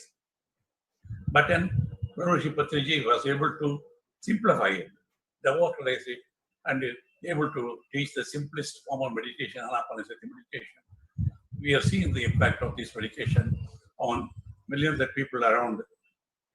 So I would only say that spirituality is the essence of everybody, and particularly so for police officers who have to deal with the scum of the society, the criminals of the society, risking their lives. 1,000 policemen get killed on duty every year.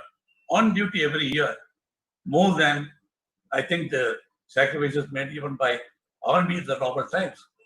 But then they will also lose their temper, they lose their health. So many people have died during this coronavirus, fighting. So many people have died by sacrificing their lives and all that. But under stress, sometimes overdo it. I am not defending the wrongdoers. Wrongdoers are to be punished very severely because they bring disgrace to the force and to society. But to make people deal with the situation and stress in their life, family life, official life, spirituality is a must for everybody, particularly in any law enforcement officer's life, not only India, all over the world. So thank you very much. My time is up. Thank you. Thank you, Patriji. Thank you so much, sir. The message that you have given, that you have shared today, your journey is one that I've heard before. But each time we hear it, we are inspired even more to share the message far and wide. Nothing is impossible. It just takes a little bit more time and a lot more risk, but the will to do it. Thank you so much for the wonderful message, sir. With that, sir. Namaskar, sir. Thank you very much for your great presence. You are a great inspiration for me personally, Swami. Thank you. You are a world peace ambassador. Ambassador for meditation. Thank you, sir. Absolutely. Your own students, your own masters are spreading Anapanasati meditation in regular practices. Swami, we sent invitation. Yes. Within 24 hours, 1,000 people registered for Chandra's meditation, 40-day meditation we started yesterday. And then actually 700 people appeared in the morning. I found there are 3,000 people following it on WhatsApp. So the time has come for your mission, fulfilling your dream of creating Jnana Jagat. That is the only way we can solve the problems, not only within the police forces. You have to spiritualize the politicians, all sections of the society. That way you can only create a society full of peace, harmony, justice, and peace. May your tribe increase, all your masters, let them succeed in their efforts. Thank you. Thank you so much, sir. Your words of encouragement are always needed for us. And we very much appreciate those kind words. And with that, I take the honor to introduce our next frontline warrior and master, Vimala Mehra ma'am. She's an IPS officer from the 1978 batch who's had an illustrious career of 38 years. She began her career in Andaman and Nicobar Islands and later became the DG of Arunachal Pradesh.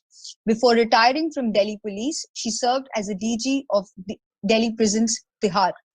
She is well known for her reformative initiatives for inmates in prisons. She is also known for her initiatives on women issues, including starting a helpline 1091 in Delhi Police in 2002.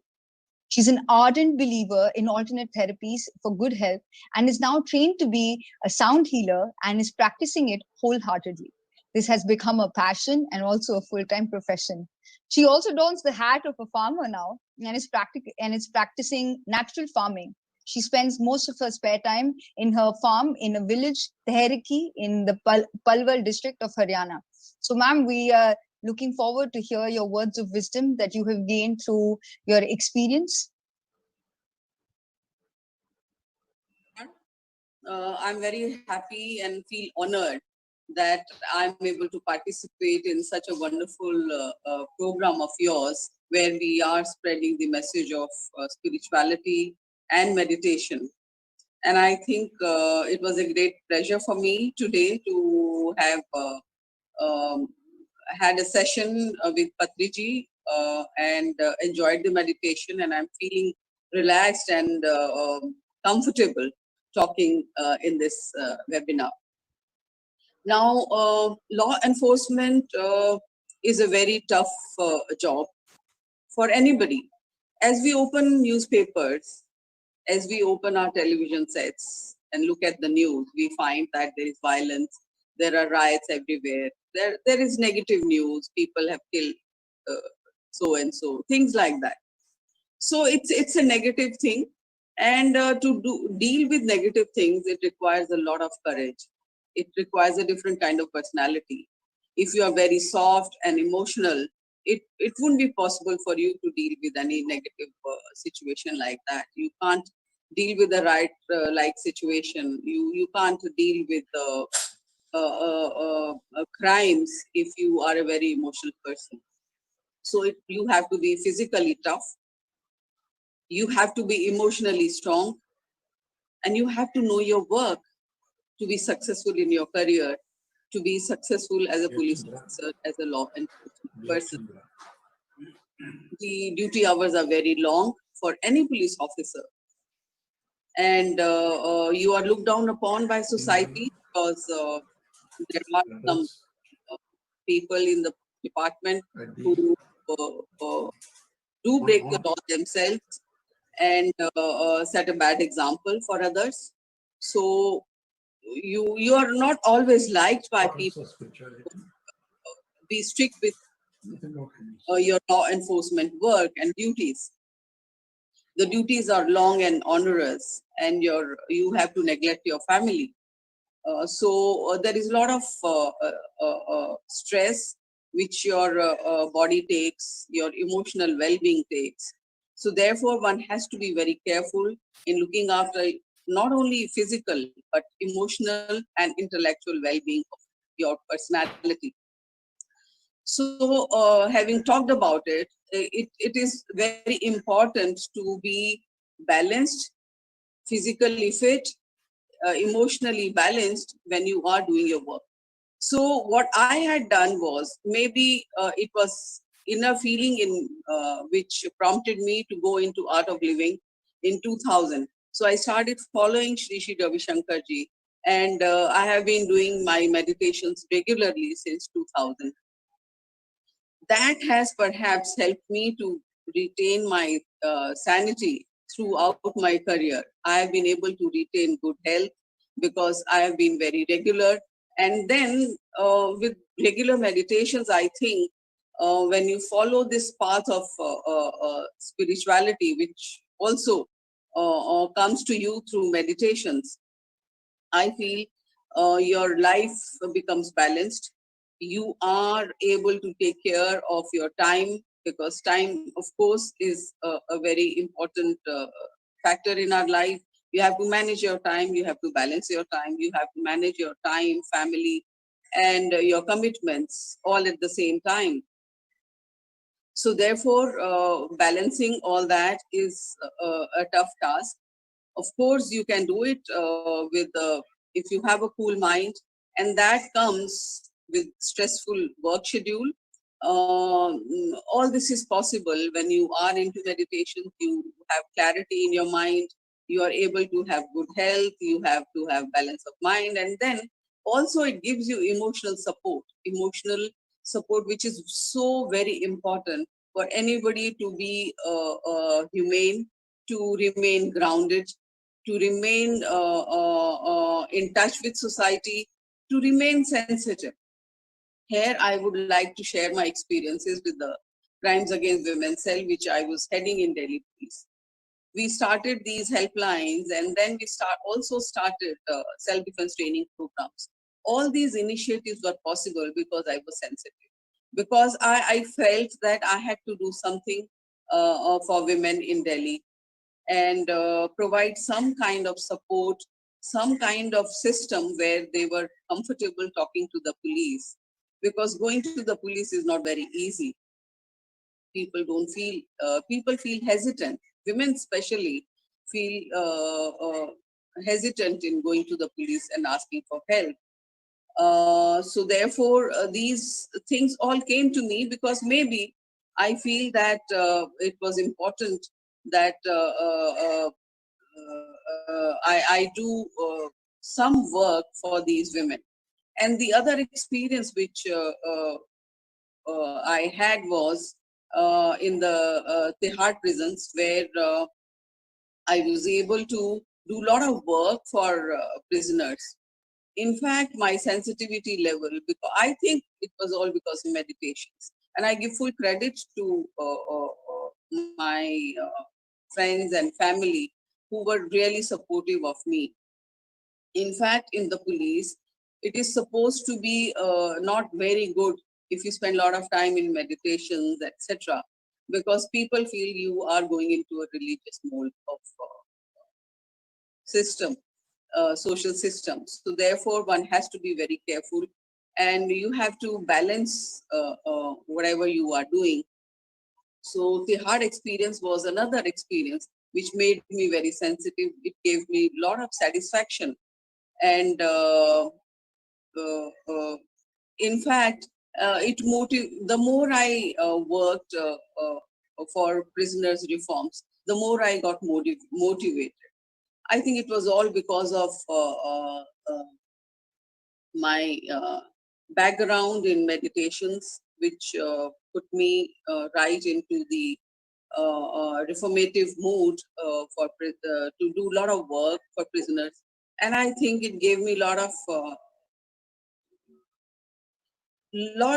of satisfaction. And then ultimately I found, when I have retired 4 years ago, I find that prisoners reforms, doing all that for 2 years, was the best part of my career of out of 38 years in the police. And I feel that working on women's issues was another satisfying thing for me. And then this prisoners reforms. And I think it is very important for all of us to understand the importance of meditations. So I think my time is up, and I would be very happy to answer some questions.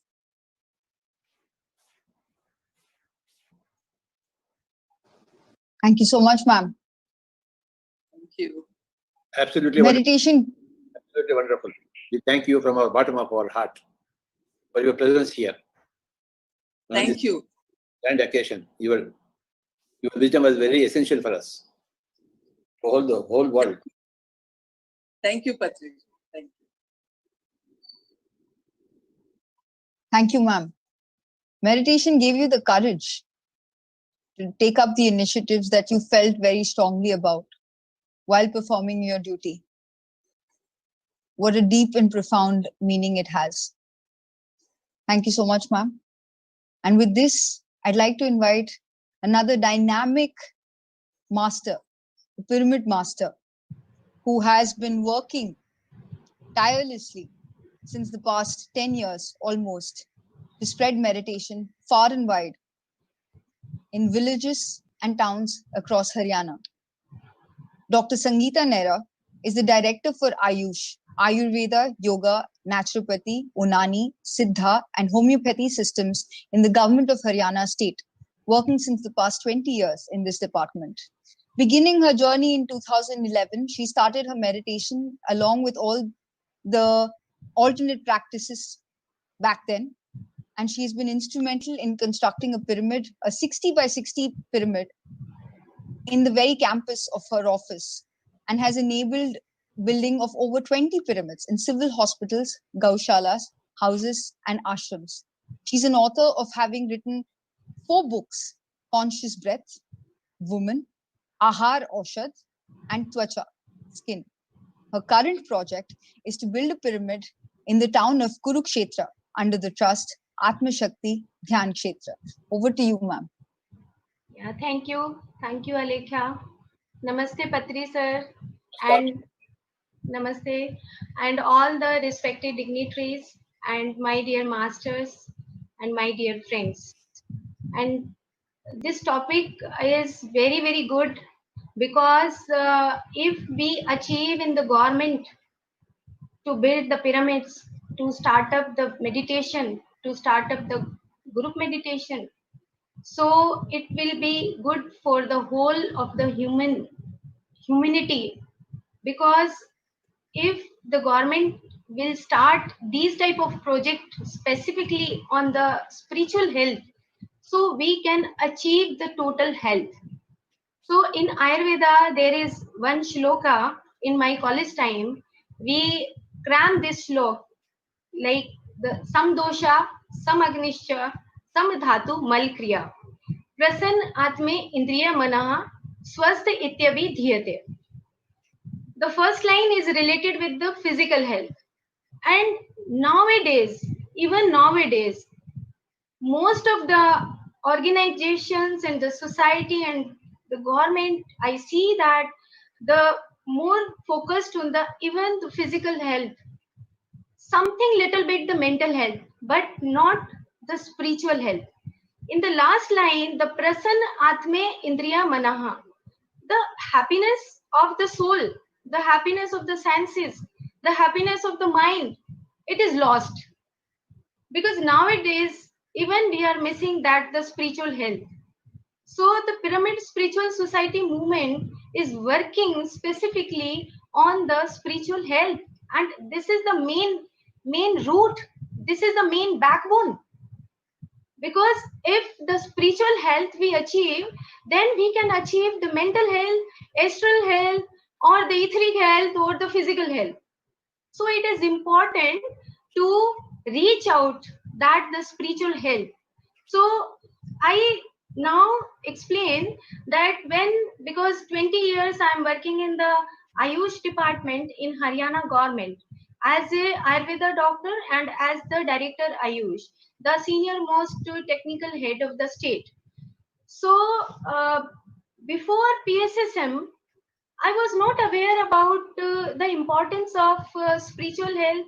I was not aware about the meditation and the yoga, because I have studied during my graduation time, my post graduation time, when I was doing my Ayurveda degree, and after that the post graduation degree in yoga and meditation, in dietetics and in philosophy, and even in the MD when I was doing herbs practices. So, but I was not aware that the importance of the spiritual health, importance of the meditation. So after coming in PSSM, then I practice meditation, I practice group meditation, music meditation, and then I came to know that it is important to launch in the government officials or to launch through the government. So in 2014, we have started one project to build the pyramid, 60 by 60 pyramid. And our officials and even the officers, they took the initiative to start up, okay, to proceed the file to the government officials. And I think little bit it is difficult, but not, we can say that it is not too much difficult, because if we put the research papers on that, so it is not difficult to proceed that to build the pyramids or to launch the meditation and yoga practices through the government side. So we took the initiative in 2014, and we construct a pyramid 60 by 60 in our headquarter, and it was around the project, the finance was near about 1.5 crore. So it is, that moment was the happiest moment in my life, because now the every day in that pyramid, the yoga and meditation sessions in morning and evening are going on. So after that, the importance of, we came to know that the meditation, and then uh, we started building the pyramids in the civil hospitals also. So we built the pyramids, 20 by 20 pyramids, 30 by 30 pyramids in the civil hospitals, four under the preventive and prophylactic care unit. So because in there is an Ayush, there is one system that the Ayurveda and yoga and naturopathy. Under yoga and naturopathy, we can do a lot at the government side, because the yoga and naturopathy is the drugless therapy, drugless system. So it, we need nowadays, the with the zero budget or the zero finance, we can do a lot. Through the meditation we can all the cure diseases. So it is important that if we take the initiatives, because nowadays the many doctors are working with me and working with the Ayush, they are doing a lot on the yoga practices, and slowly they are reaching now at the level of meditation and meditation practices. So we build uh, pyramids in the civil hospitals for the purpose of meditation, and after that at the private level we also build pyramids for the meditation in the institutions, in the gaushalas, and in some other private institutions in the schools also. And at the central level, Ayush Ministry of India has also taken the initiatives in the last 5 years, because specifically on the yoga and the meditation practices. And they are also focusing on the sattvic ahar and the nature cure. So these are all the practices of healing through which we can have the total, we can sustain the total health. So, and even the for boosting up the immunity and the total health, the specifically the spiritual health of each and every person. If I talk about the Haryana government nowadays is establishing and the constructing the yoga institutions, more than 1000 yoga institutions. They have completed their constructions to start up the yoga and meditation classes. And even we have placed at the Haryana government level the yoga specialists, yoga instructors, uh, yoga uh, therapists also, because they are teaching the asanas, pranayam, meditation, and nature cure practices. So every day and every morning, now the many organizations are coming together with the government, and they are doing the Zoom sessions early morning, and they are teaching yoga and meditation. And I think I have participated in many times, because there is one yoga parishad. Now it is launched recently, just 6 7 months back, and total it is live sessions, and we are teaching the benefits of the yoga and meditation. Many persons now are getting together to reach out to sustain the total health. So now the under Ministry of Ayush, the research councils of all the systems are working with full attention.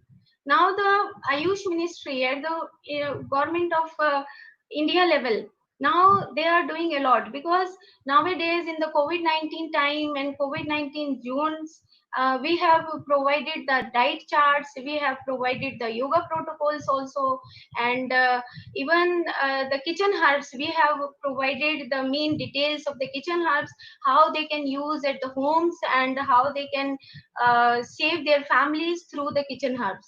So nowadays the Ayush Ministry and in the Haryana government, they are doing a lot. And in 2011, when I met Patri sir, my whole life is changed, because before that I was normal officer, normal doctor, and after that I became that. Yes, the purpose of my life is to spread meditation, to spread like pyramid powers.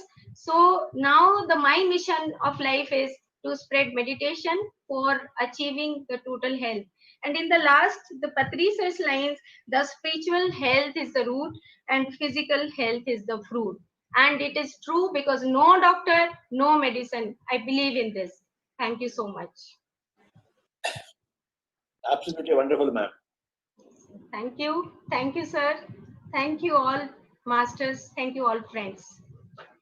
Nice to see you here. Yes, sir. Thank you, sir. Thank you, ma'am. You're a true representative of PSSM in the government. You took the words right out of my mouth. Spiritual health is the root and physical health is the fruit. Thank you so much, ma'am. Thank you. And with this, we now meet a final panelist of this wonderful session where we learn the importance of spirituality in law enforcement. Our final panelist is V.R. Chandran. V.R. Chandran, sir, was recruited as a sub-inspector in ITBP, the Indo-Tibetan Border Force, in 1990. He served in the highest altitudes of the Himalayas in Uttarakhand, Himachal, Leh Ladakh, and Arunachal. 7 years of service in the Special Protection Group, he has also served various prime ministers, including the late Shri P.V. Narasimha Rao ji, as well as the late Shri Atal Bihari Vajpayee ji. He's performed various duties in international countries, as well as special duties in the Delhi police as well. He has served as a personal staff officer for 5 director generals in Delhi. His spiritual practice started very much during his childhood, and his sadhana and meditation has been continuing ever since. During his service in Ladakh, he says meditation has helped him to build his complete self as well as to empower his troop. Sir, we'd like to hear the very story of this from you directly. So over to you. Good evening. Good evening, Sri Patriji. Namaskar, Baba. Esteemed Sri D.R. Karthikeyan, sir, Vimala Mehra madam, and Sangeeta madam. And to say the thing, when I joined ITBP, it is a paramilitary force. Okay, once I joined it, then only I came to know what is this paramilitary actually is. And neither military nor police. And during the training time, we were given the training like a military commandos. But when on the duty time, we neither become a law enforcing officers or nor the army commandos.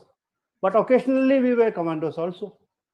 When performing in the duty at the border outpost and all, yes, we have to, as an officer commanding the troops, I have to look after the men and as well as execute the orders of my seniors also.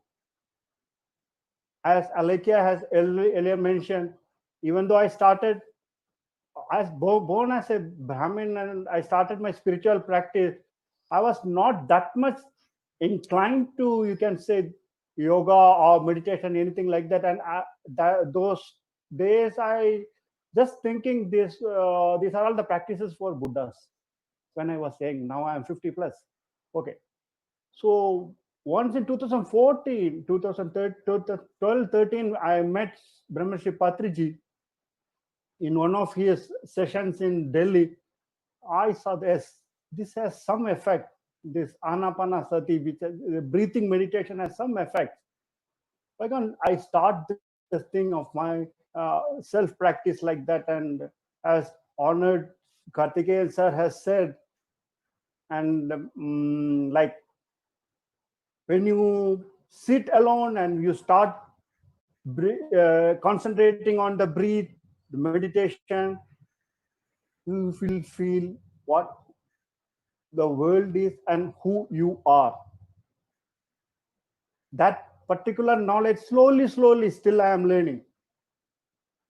And I was able to make my own decisions in a bias, in an unbiased way, so that I can give a good decision of whatever policies which I have been entrusted with, and achieve those targets also. And my command was also being accepted.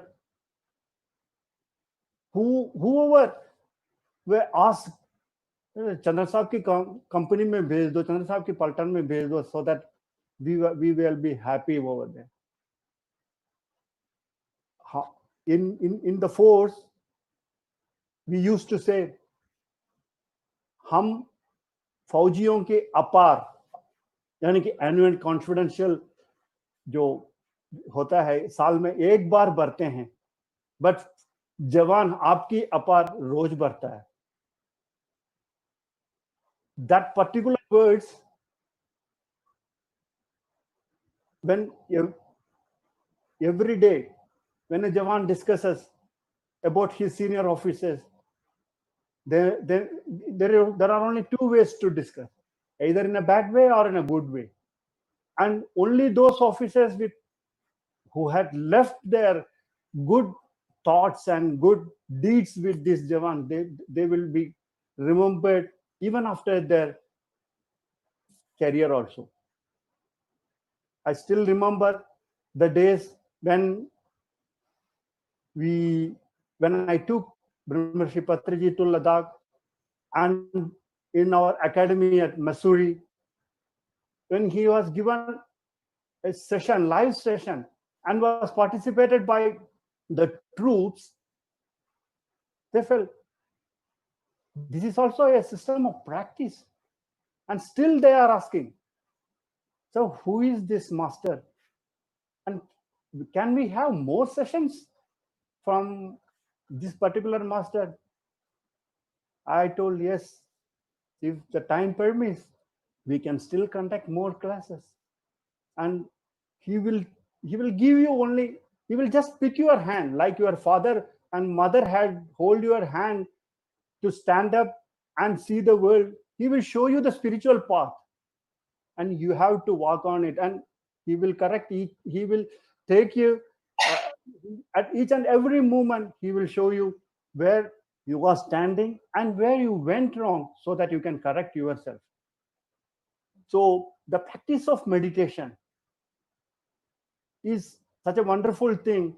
As Madam Mehra used to say, in the force or in the police or wherever in the central organization, if you sit for quite long hours, nobody will understand. But Sangeeta Madam has shown the way. She has built up the pyramids, and she had made the sessions. It is being accepted. Now, in the present scenario of COVID-19 also, I just formed a group of my own, because in the earlier days of first lockdown, we were not allowed to go out, or even for only for the duties or for the unavoidable circumstances. We were stepped out of our houses, and I formed a group. And during this type of video conference itself, I discussed with one of my colleagues, one of my friends, hey, can we start some Surya Namaskara practice in the early morning? Only thing is, everybody said yes. But I told, okay, see, I have to go to the office also, so we must start it by around 4:30, 5 o'clock. And by the end of 21 days of our practice, we must achieve the target of 108 Surya Namaskara. This 5 o'clock starting of the thing was little bit okay. So slowly, for 1, 2, 3, and at present we have 18 persons in our group, and we are able to achieve around 2 sets of 108 Surya Namaskar.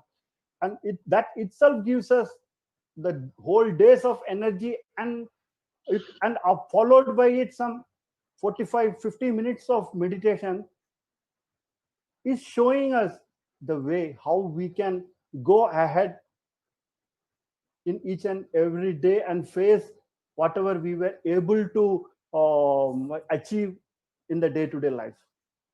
So Honorable Patriji are a great master and still showing us quite lot of what you call teaching us quite a lot of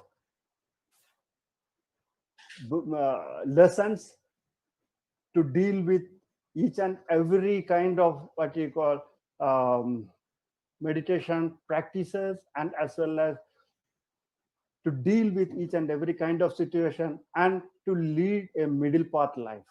Thank you. We need many, many officers like that, like you, in ITBP, military, and police forces, Swamiji. Thank you. Thank you. We will try our best to spread vegetarianism and as well as meditation in one of our what you call curricula, so that this also will be the part of our training. बहुत बहुत शुक्रिया Swami ji. Dhanyawad. Thank you so much, sir, for the powerful message that you have just shared. It must be part of our curriculum. Thank you. And PSSM is showing the way. Thank you. And with this, I'd like to invite and hand over the sessions to a dynamic master who is a key member of Pyramid Seva Dal, Rinku Gupta ma'am. Welcome, ma'am. Over to you. Thank you, Alekhya. Thank you so much for giving me this opportunity, Alekhya. Thank you so much, sir. Pranam to our Guru Brahma Rishi Patriji. Koti Koti pranam to him. Friends, first I would like to share with my own experience, my own journey, meditation and spiritual journey, friends. I'm Rinku Gupta from Kolkata, India.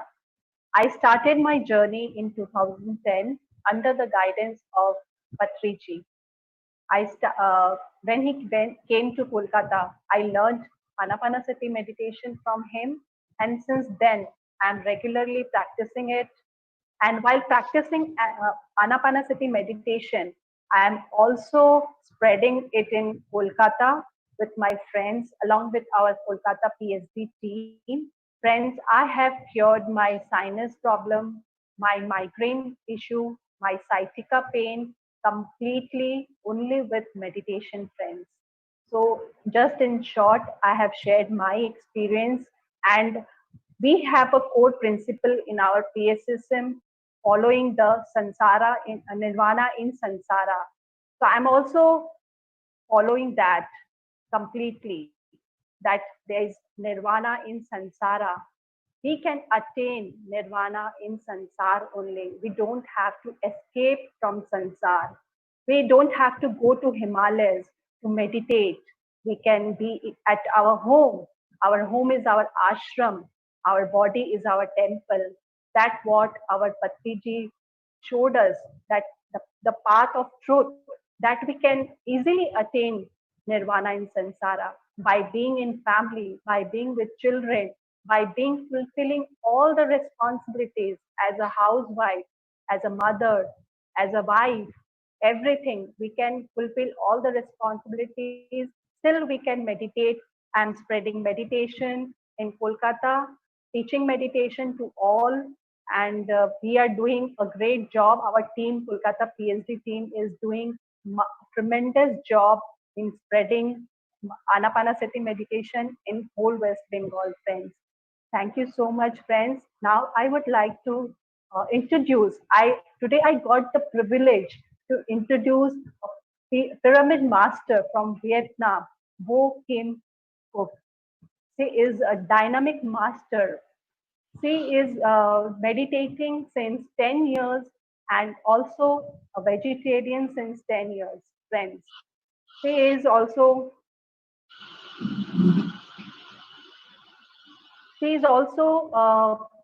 realizing, she has realized the truth of life. by practicing meditation. She has cured all her psychic issues, all her emotional problems. She has overcome all her issues only by practicing meditation. And she is also organizing PSSM events in Vietnam since 5 years. And I have also heard about her that she is being felicitated by our Patriji by the name Om Shanti. So I would like to introduce her. I would like to invite her on this panel. So, ma'am, Wo Kim Cook, I would like to invite you on this our session today. Yes, very happy to be here. Thank you, ma'am. Can all help me to open the video of the PSSM Yes, Vietnam? ma'am. Yes, ma'am. I could not see your video, ma'am. Video of PSSM Vietnam.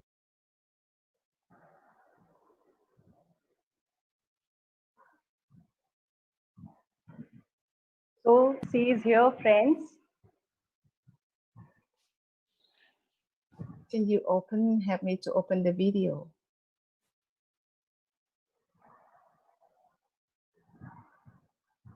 Okay. Hello. Yeah. Welcome, ma'am. Welcome today Namaste. in our SSIM. I'm so happy and so moved to be here. Thank you very much. Give me a chance to be here to share my experience. Yes, ma'am. So with the permission of Patriji, I would like to start. So, ma'am, I would like you to share your words of wisdom about how you got introduced to meditation. Yes. We can, you ask and I answer, okay? 10 years ago, meditation is not popular like now in Vietnam. At that time, I don't know anything about meditation. I just heard the name. The name in Vietnam is Thiền. The name in Vietnam, meditation means Thiền. And I think that at that time, I and a lot of people also thought that meditation is not for normal person. It's for a sacred person, for monks, and also for old person. Not for everyone. Yeah. So one day I came to the yoga center and I see in the schedule I also have the meditation session, meditation class. I get shocked. I get surprised. Oh, why? Here also have meditation class, and it's very interesting, to me at that time. And I said myself that okay, one time be a sacred person, and let's see. And I intend enter that class. At that class, I met Master Ram. The Christ Master come to Vietnam, and he the first person bring PSSM to Vietnam 10 years ago. And Ram is a person to establish PSSM Vietnam and teach us Anapanasati and talk about vegetarian. At that time, I became vegetarian one year before I met Ram, and it's very a surprise that I heard that he told about meditation so simple, so easy. So I say that okay, if so I can do, and I did meditation since then every night, every day. As you know that the beginning time is not easy, and I share it to Ram. And he said that, okay, you should practice every day in 40 days. Every day you practice 1 hour, and then after 40 days, meditation become very easy for you. Believe that. Ram said to me that, and he said to people too, and I believe him. But not 1 hour a day. I practice 2 hours a day. One hour before I go to sleep, and 1 hour after I get up on my bed. It's wonderful on my bed, not in the border or in the mountain, like I talked before. And not 40 days, just 30 days. 30 days, I find something changed inside. It's very wonderful. I feel I love more. I can love the cockroach, the small, the cockroach. Before I hate it very much, but after 30 days, I feel like friends. I love it. I love it. I got surprised. Why it changed so much like that? And some emotional block inside release. One day, the first week when I do meditation, and suddenly I remember one thing that make me hurt before. I feel angry with that person. Be angry so much. But after 30 days process, I remember that person, but I feel peace. I don't feel angry with him anymore. Yeah. I get surprised. Oh, what happened? Ram say wrong. Every Ram said is right. It's happened to me. It's manifest, and I share it to my friends, share it to some people, and I decided I chose to be a volunteer of PSSM at that time. And before Ram went back India, Ram and some master there, they opened a class, training master, the first class, and I joined that class. And since then, after that class, I practice more, and day by day, I get more peace and more relaxation until now.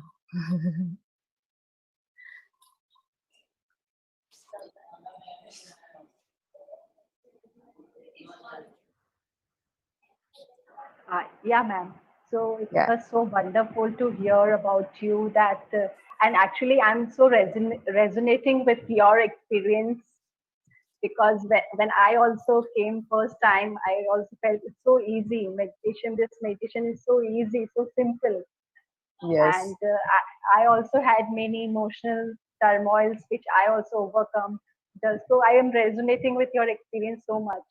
So, ma'am, I also heard about you that you are being felicitated by Patriji with the name Om Shanti. So I would like to hear something about that.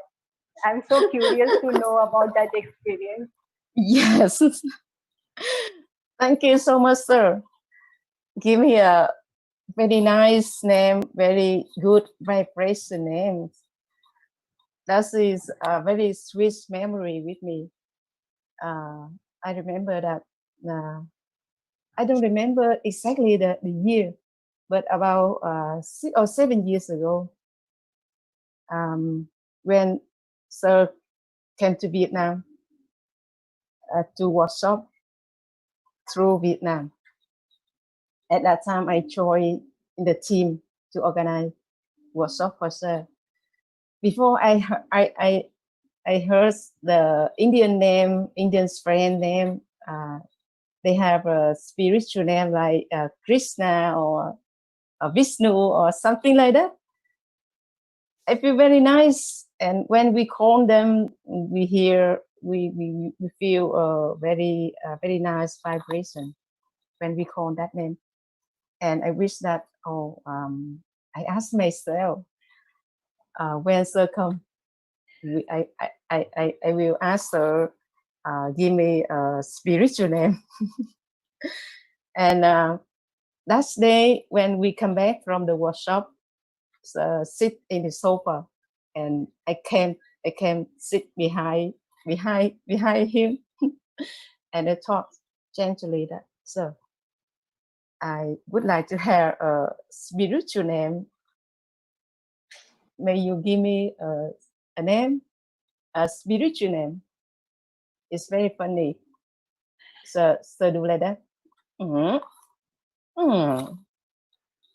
You're like you want spiritual name? Mm. Okay, Om Santi. Okay, you want it? Do you like it? I still remember. It's so funny.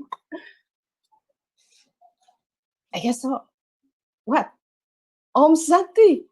Om Santi. I chant it every day in yoga class, and I think that this is not a name.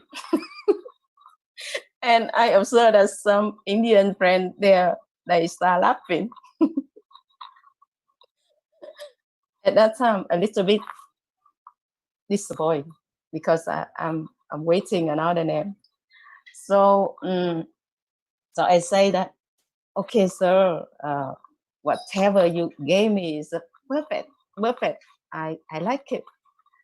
So it's very wonderful with that name.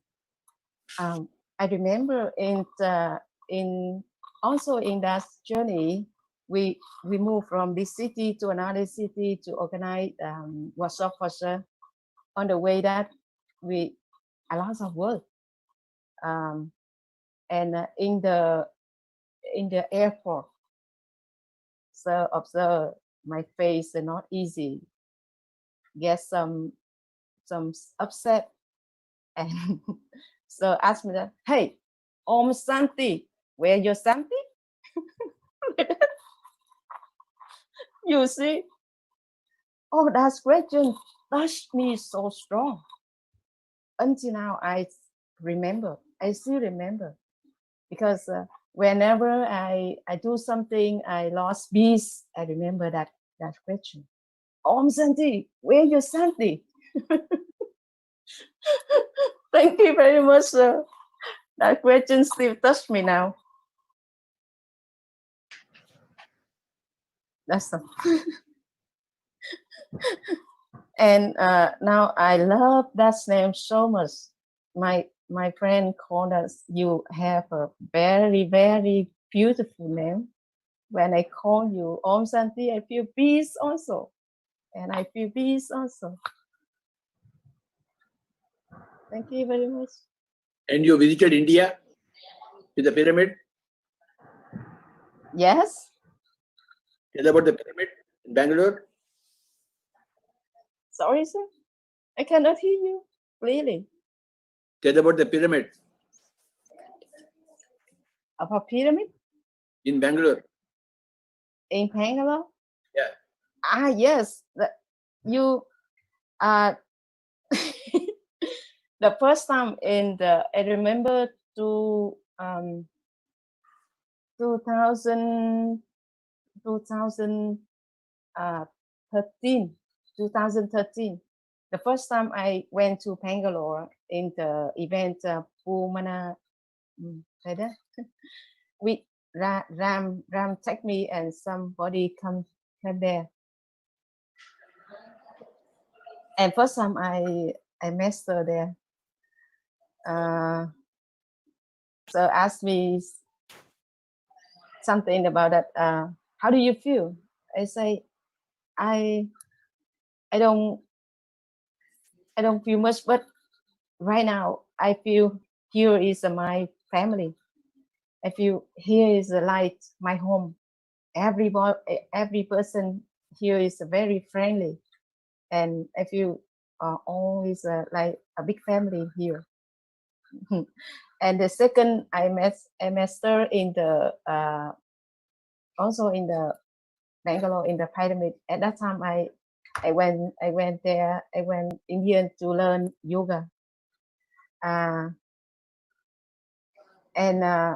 I stay pyramid 3 days, and very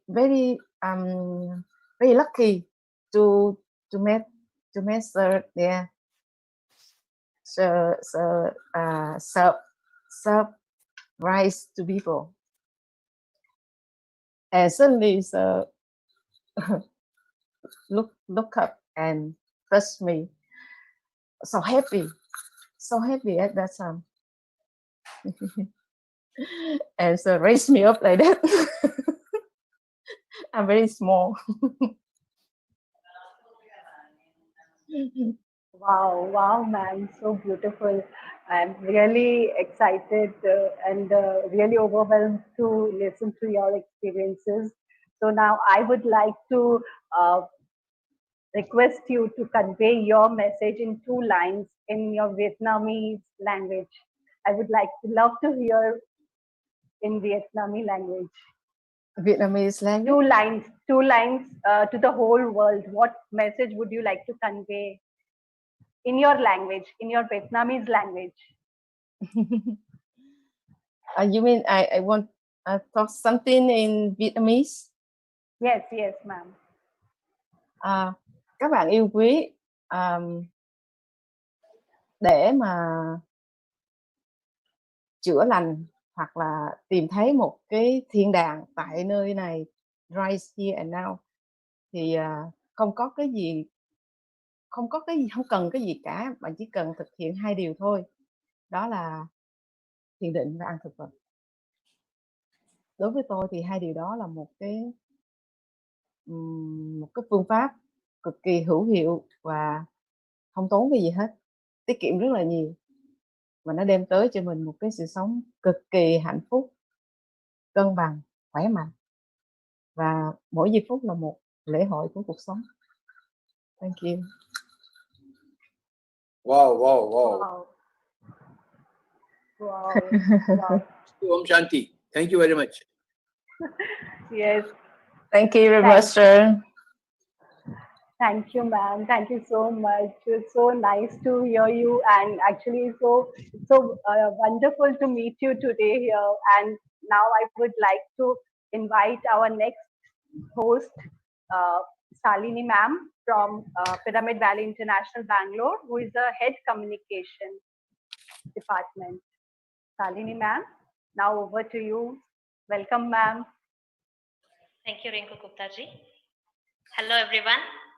I am Shalini from Pyramid Valley International, Bangalore. So, just we heard from the speaker, from the Vietnamese speaker about Pyramid Valley.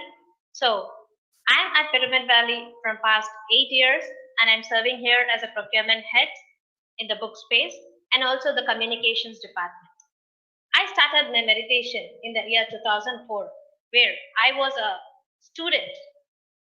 So as a student, when I started my meditation, I felt my life was very, very easy and I could excel my studies. And meditation helped me to come up with the confidence, and it gave me so much of concentration. With that confidence, I started taking up meditation for every inch of my life. So from then onwards, I felt my life is completely changed with so much of miracles happening towards me. With the help of Brahmarshi Pitama Patriji, my whole family is into meditation. My father is a doctor, but from the past 15 years, we haven't taken any pill because we all know meditation heals us. And I'm very happy that I'm here today representing from Pyramid Valley. So Pyramid Valley is the international headquarters of Pyramid Spiritual Societies movement, which started in the year 2003. So my dear friends, I welcome you all to this energetic, serene environment and see the magnificent pyramid, which is about 1 or 2 feet tall, and about 5,000 members can meditate at a time inside this wonderful pyramid. So my dear friends, This is one of the Asia's biggest pyramid built only for meditation. So, with all the guidance of our founder Patriji, our pyramid is going into a different transformations. We have also received one of the 7 wonders of Bangalore, and it has been a great place for people who come here and transform themselves. So thank you, dear masters and friends. Now, I would like to invite our next speaker, Mr. S.K. Rajan. So Mr. S.K. Rajan, coming from an Orthodox family where rituals were the norm, met Patriji in the year 1998. He stopped his search for the master as he was convinced that Patriji's stand on many spiritual aspects such as vegetarianism, idol worship were absolute synchrony with his own thinking, and felt such a self-actualized master is the need of the world during this century. He was a secretary of the Mysore chapter of PSSM for 3 years while he served his bank, RBI and NABARD. Due to the transfers to Tamil Nadu and Kerala, he set up PSSM centers there too. Mr. Rajan was awarded the title of Dhyanaratna for promoting PSSM in many places, and he is a voracious book reader too. He had served 2 terms as a managing trustee of Pyramid Valley International. Now, Mr. Rajan is contributing to IFSS as its chairman and as a trustee of Pyramid Valley. His family has organized and conducted more than 15,000 meditation sessions. I welcome Rajan sir. Thank you, masters.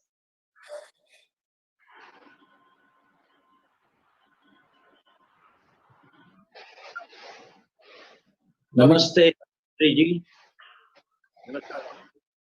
Namaskar. Thank you, Shalini, for introducing not only me, but the Pyramid Valley too, to all our viewers, and giving all the features of a Pyramid Valley to our distinguished viewers. My dear spiritual scientists and co-creators, welcome to this PSSM initiative through the Spiritual Science International Meet, a program where all beautiful souls align to hear and learn from each other about spiritual science and all the methods that can promote inner happiness and world peace. I dedicate this presentation on soulful living through a vegetarian lifestyle to our beloved founder of PSSM, Brahmarshi Patriji, without whose yeoman contribution I could not have progressed so much in my spiritual journey. As we all know, Brahmarshi Patriji has read over 1 lakh books at least 4 years back, that was the count. And through his wisdom, I have gathered a lot of knowledge of spirituality, because he has introduced me to the world of books, and from then on, my reading also commenced 22 years back. As my family has just completed 22 years after meeting this great Paramapurusha, precisely on 5th July 1998, and our 23rd year has just begun with Patriji, may I commence my presentation today with your kind permission. I've chosen this subject, soulful living through a vegetarian lifestyle, because it is very close to my heart. And you will agree there's no better way to be happy inside out than by a principle of live and let live.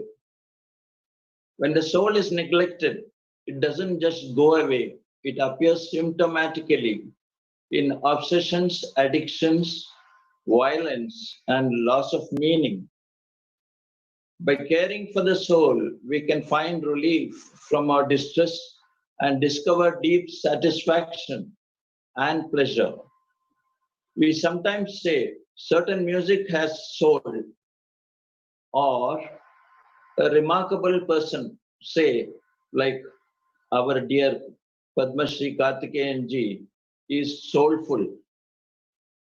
we see that it is tied to life in all its particulars: good food, satisfying relationships, genuine friends, and a cohesive family, etc. A peaceful atmosphere and experiences that stay in our memory for long really touch our hearts. The soul is revealed in attachment, love, and compassion. It is the soul that makes us human. Our motto should be to bring soul back to life, and then we can embark upon soulful living through our actions, words, and thoughts. The life of Gautama the Buddha demonstrates in ample measure that we have no right either to interfere in the lives of others nor take the lives of sentient beings.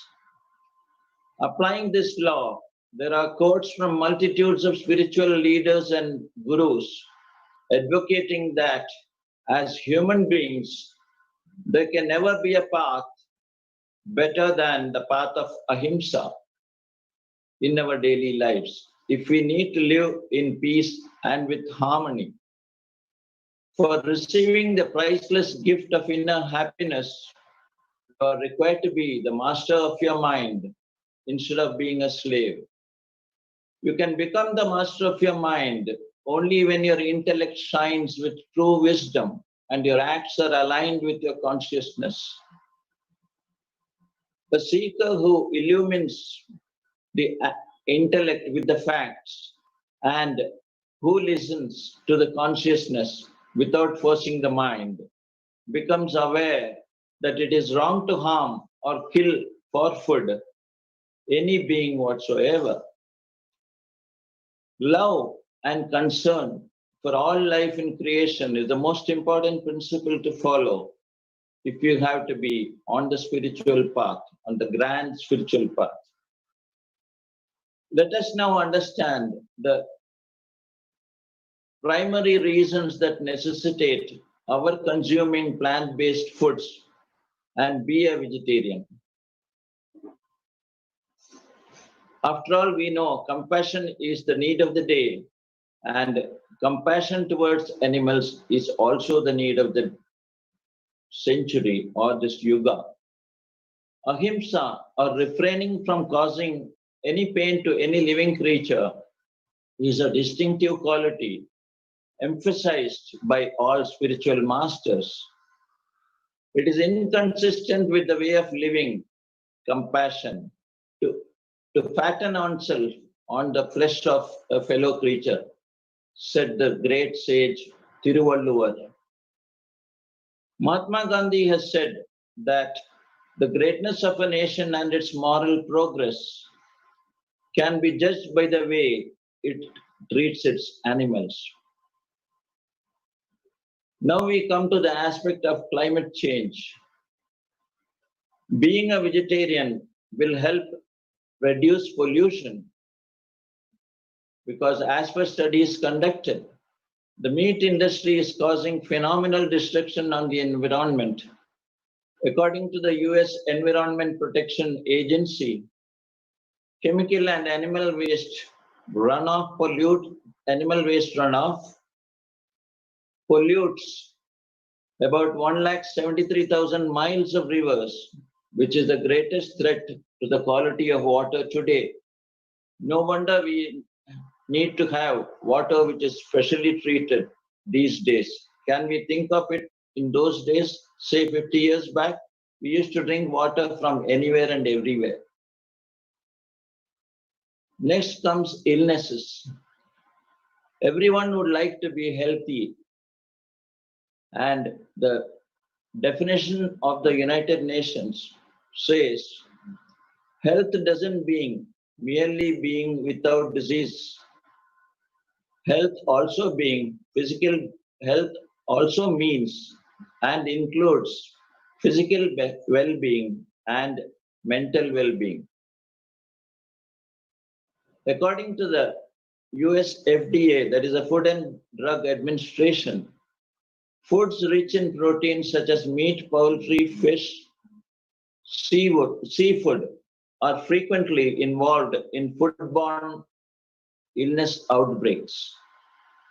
So, whole grains, legumes, fruits, and vegetables are so high in complex carbohydrates, which could be consumed by all of us. They supply the body with energizing fuel, which is so important in this world now. So why go in for animal foods? That is a question we have to ask ourselves. Next point is about how foods derived from animals which have been killed create problems for us, for our human body, for this physical body. Fish and meat contain carcinogens and heavy metals that cannot be removed through cooking and freezing. They may also be laced with steroids and hormones because there's a lot of research being done to increase the output of fish and meat. After all, we all would like to be healthy. So don't you think a good food, a good diet will help to ward off disease? And we should definitely take to something that will help us to be healthy throughout our lives. An estimated 70% of all diseases, including 1/3 of all the cancers, are related to diet. A vegetarian diet reduces the risk of chronic degenerative diseases such as obesity, coronary artery disease, high blood pressure, and certain types of cancer.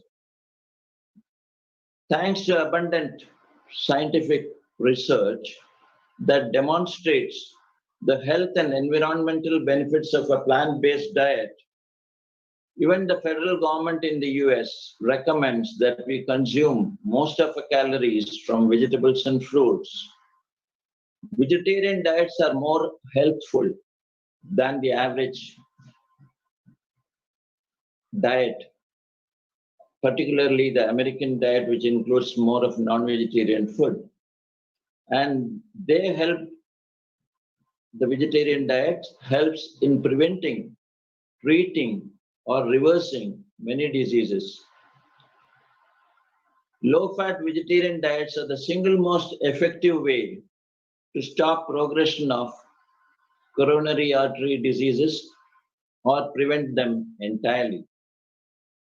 Dr. Joel Furman, author of Eat to Live, the revolutionary formula for fast and sustained weight loss, says, quote, a vegetarian diet is inherently healthful because vegetarians consume less animal fat and cholesterol. Within bracket, he has said, vegans consume no animal fat or cholesterol and instead consume more fiber and more antioxidant rich produce. So this is another reason for us to listen to our mom and grandmom and eat our veggies. There's one more thing that really attracts people to vegetarian food these days. That is the vast amount of propaganda that has been going on in favor of vegetarian diet, particularly because the longevity of the human being is coming down in the last few years. So it is important that we live as long as we can so that we can be of use to humanity. By switching from the standard non-vegetarian diet to a vegetarian diet, according to a study conducted in the US, you can add 13 healthy years to your life, says Dr. Michael Roizen, author of Make Yourself Younger with What You Eat. Animal products clog our arteries, zap our energy, and slow down our immune system. Residents of Okinawa in Japan have the longest life expectancy of anyone in the world after a 30-year study of more than 600 Okinawan centenarians. They invariably live for more than 100 years. Their secret has been a low-calorie diet of unrefined complex carbohydrates, fiber-rich fruits, vegetables, and soya, because you will build strong bones by these foods. A study conducted by Dr. Dean Ornish, leading US cardiologist, found that overweight individuals who followed a low-fat vegetarian diet lost an average of 24 pounds in their first year and kept off that weight 5 years later. What an astonishing revelation it is. A standard non-vegetarian diet, which is low in plant-based foods, is making us fat and killing us slowly. Incidentally, Dr. Dean Ornish is known for his bestseller book, Reversing Heart Disease. I remember our Karthikeyan sir saying this, say about 7 or 8 years back in one of our programs. Medical studies also favor vegetarian diet. Medical studies have conceded that our intestines are not short enough to allow or permit quick elimination of flesh which putrefies quickly. No wonder wild animals like tigers and animals are able to survive and are able to have this food by killing animals, but they are able to eliminate this flesh very quickly, which doesn't apply to the average human being. That explains the large incidence, that is, the consumption of flesh, explains the large incidence of colon cancer in persons who consume red meat continuously. One other important point which all of us will agree is that we save a lot of money when we have vegetarian food. Why buy illness by spending more on the flesh of animals? We will save money while our dinner plate will be full of color when we have vegetarian food, when we have vegetables and plants for daily consumption. Vegetables and plant foods are always cheaper to buy than meat and non-vegetarian foods. Disease-fighting phytochemicals give vegetables and fruits their rich and varied hues. For example, red, blue, purple colors of fruits and vegetables like plums, cherries, strawberries, avocado, etc. contain anthocyanins, while yellow and orange fruits like oranges, mangoes, etc. contain carotenoids. So, cooking by color is a good way to ensure you're eating a variety of naturally occurring substances that boost immunity and prevent a range of illnesses. So rather than asking yourself, why go vegetarian? The real question is, why haven't you gone vegetarian if you aren't already one? Adapt a lifestyle that will ensure prevention of cruelty to animals. We need to grow in what Dr. Albert Schweitzer called reverence for all life. All life must be regarded as sacred, for there is but one life. For ethics and environmental concerns to nutrition and health, a vegetarian lifestyle is the need of the day. To live a little more in harmony with nature, also, we need to adopt a vegetarian lifestyle where beauty without cruelty is the norm. Vegetarianism should mean not just a way of eating, but a way of life. The sources of cruelty to animals in our daily lives are seen by us because products that contain animal-derived substances and products tested on animals, products whose manufacture and packaging involves infliction of cruelty to animals. For example, silver leaf from the ox gut, etc., which are used to cover the sweets prepared by our sweetmeat dealers. All this give us an idea that animals are not only killed for eating, but their flesh and their skin, etc., are used by us to market the products. And invariably, the companies or the organizations which are involved in such cruelty are not being penalized. Although there is a requirement that they are required to ensure, that is display of certain notification that the food contains non-vegetarian aspects of ingredients. So the criterion of harm caused to sentient beings should be considered by every human being.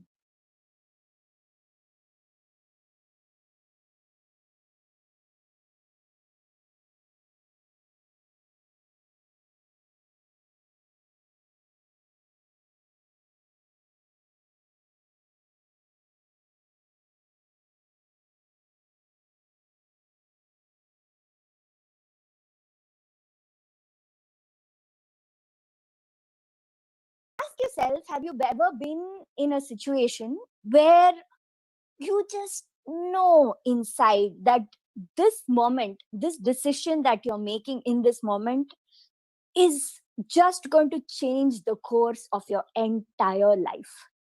There's this beautiful energy, this your whole vibration just expands, and there's this beautiful feeling similar to hope and some kind of an excitement, like something great is going to happen. I felt that day, that moment when I was sitting there and thinking, okay, now I'm going to go vegan. I felt that energy inside me, and I was like, okay, in that moment, I didn't realize what it was I was feeling. I just felt good, and that's about it. But over the years, after making that change in my life, over the years, my veganism has infused every aspect of my life. Today, everything I am, everything I do, somehow, me making that decision back in 2003, that decision's impact, that choice's impact is there on everything that I do today, everything that I practice, the way that I live. Being vegan infused into my spiritual practice. So I got into spirituality when I was pretty young. Throughout my life, while growing up, somehow I knew there was something bigger. There is a bigger power looking out for us, the angels, universe. I didn't know what to call them, but I knew there was something bigger than what we see in terms of what science or religion or any of the normal stuff makes us believe. Somewhere inside, I knew it. In the late 90s, one of my teachers at school had learned Reiki. Reiki was very new to India at that time, and she had learned Reiki. And she came and told us about it, and she said that I'm a Reiki teacher now, and if anybody wants to learn, you can learn it. And immediately at that moment, like, none of my friends went to the class and learned it from her, but somehow I was called to do it. I immediately went, and I'm like, okay, I want to learn this from you. So that started off my actual path onto spiritual, conscious, energy work, light work kind of life in that direction. I would practice Reiki, I would practice meditation, and then, many years went by. I realized that after I turned vegan in 2003, there was a huge difference in the way that I could connect to the higher energies. The way I could, if I sat down to meditate, the way I could easily get into that vibe of meditating. Or when I practiced Reiki, the energy that I felt coming in much faster and quicker in a more smooth way after I turned vegan. And I didn't relate this whole thing. It was an observation slowly that dawned on me. I'm like, oh yeah, this, having stopped all animal products, all products that come from exploitation and cruelty from my life, I'm seeing that, oh, my energy, my vibes have gone higher, and I'm able to connect better to the universal energy. And that felt very, very beautiful. So that got me thinking about what else could I choose that I wasn't choosing to do. Though veganism is a foundation for all the conscious choices I make, I believe that that triggered me to make conscious choices through many other aspects of life. I became little bit more aware of the environment and how to be more responsible with my choices. I became aware also about people, about diversity, about the kind of different people that are there in the world, the kind of life that they lead. And slowly over the years, I've learned to be non-judgmental, like to not look at someone and see their choice, and just because it doesn't match certain social norms, just shun them immediately, which I used to do before. But I believe that questioning this thing, the veganism made me question. Like, all my life, I believed milk, I believed dairy was good for you, it's healthy for you, it's part of our culture, so it's comfort food. This is how I've grown up. And then when I shunned that, when I realized that no, it isn't all that it is, it is advertised to be by our families, by the media, by anybody, I started wondering, okay, what else is there? What are the different societal norms, different conditionings that we have that I just took for granted and accepted just because someone told me, someone who's older than me, somebody who I respected, whoever it is, or the media or the world in general, just because they told me that it's good for you, I was just accepting it. And that really helped me through the whole process of conscious living. And I believe it's a journey. There is still so much more to learn and so many more ways in which I can be conscious. But I just have to be open to it. And I feel that all of you who are on this path, like, there are no coincidences. Today, we have found each other because we are meant to be, influencing each other. You are meant to be listening to what it is I'm saying, and maybe later you'd be connecting with me for whatever reasons. There are no coincidences. The universe has brought us here today, and you're listening to this because you also are on a conscious path. You also are looking for ways to spread more love and joy and positive energy and compassion into the world. And this is one of the ways. Going vegan, looking into it more, being plant based, this is one of the ways in which you can keep going forward on this path that you're on right now. I'm from the food industry, so I run a vegan restaurant, and I met all kinds of very, very interesting people with different kind of food preferences, food choices, and everything. And it really has made me realize that especially like vegan food is considered to be in the health food sector, and it's made me realize how complicated all of us make our own lives. So people come in and they're like, the first, it always makes me laugh when somebody looks at a plate of food and they're like, how many calories are in there? I'm like, calories, come on, stop obsessing about calories. What is more important? What is more important is, where exactly did that food come from? What exactly is the energy in it? Focus on that. Don't look at calories, macros, micros. Don't obsess so much on that. Okay, it's good to have knowledge, but not like, oh my God, I have to have only these many calories today, so I'm going to restrict to it, and so I can't have this, and then put that energy of guilt into whatever you're eating or not eating. Instead, we can make life so much more simple by being mindful in every step that we take, every choice that we make, being present in that moment. So forget about whatever has happened so far in your life. Right now, in this moment, you have the opportunity to embrace this mindful, conscious way of living when it comes particularly to the food that you eat, because food is a very important energy that we're putting into our body every single day.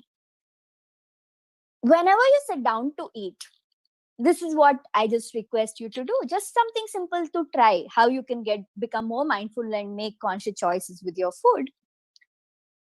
Pick up a piece of whatever food you're about to eat, whether it is a fruit, whether it is, cooked food like chapati or roti or salad, rice, sambar rice, idli, whatever it is. Just pick up your food, spend a moment or a few moments contemplating on where that food came from. Think about the journey of the ingredients before it became your food, from the plant, from the tree, from the farm, from wherever it is, how it would have been just cultivated, how it would have been harvested and then transported and then cooked and then served to you. There are so many steps from where the food originates to where it comes finally into your plate. All you need to do is that. All you need to do is sit and think of where it came from and what has gone into it and the process through which it has gone through. That itself is going to easily help you make the conscious choice. Now imagine if,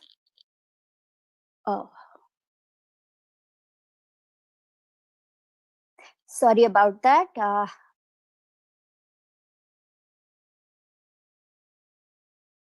Sorry about that. There's a glitch in the internet. Yeah. So now imagine just sitting down and taking a cup of, say, coconut milk. Picture how it would have come to you. It would have gone, somebody would have, planted, and those trees many, many, many years ago, the tree would have grown. Someone would have climbed up the tree and finally got the coconut down. And then it would have been processed and all those things dried and then sent to you. And then you break the coconut and then grate it, or somebody in your house or somebody at a restaurant, wherever it is, the coconut has been grated and then ground and the water has been added and the milk has been extracted and then it has been served to you. Right? That's a journey of coconut milk. Now, when you put this into your coffee, if you put this into your payasam or make curds out of it, what is the energy that has gone into this, right? It's, for the most part, it's an energy of love. It's an energy of positivity that has gone into this. Now picture the same thing happening with the cup of cow's milk or buffalo milk, any animal milk in front of you. Would you actually sit and contemplate on its journey? Would you be able to bring yourself to do that? That is the question, right?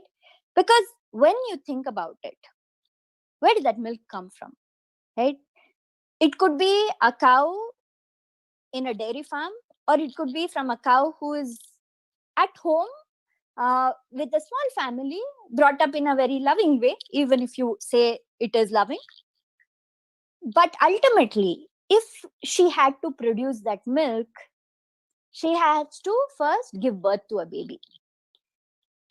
No matter what kind place, no matter what organic farm, no matter what home the cow is at, there will be an impregnation of the cow against her will, right?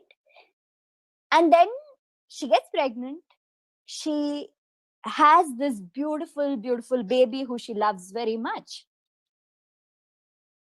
If it's a male calf, the male calf is separated from the mother. In dairy farms, it's immediate because, it's a business. There is no use for a male calf in a dairy farm. So immediately the baby is separated.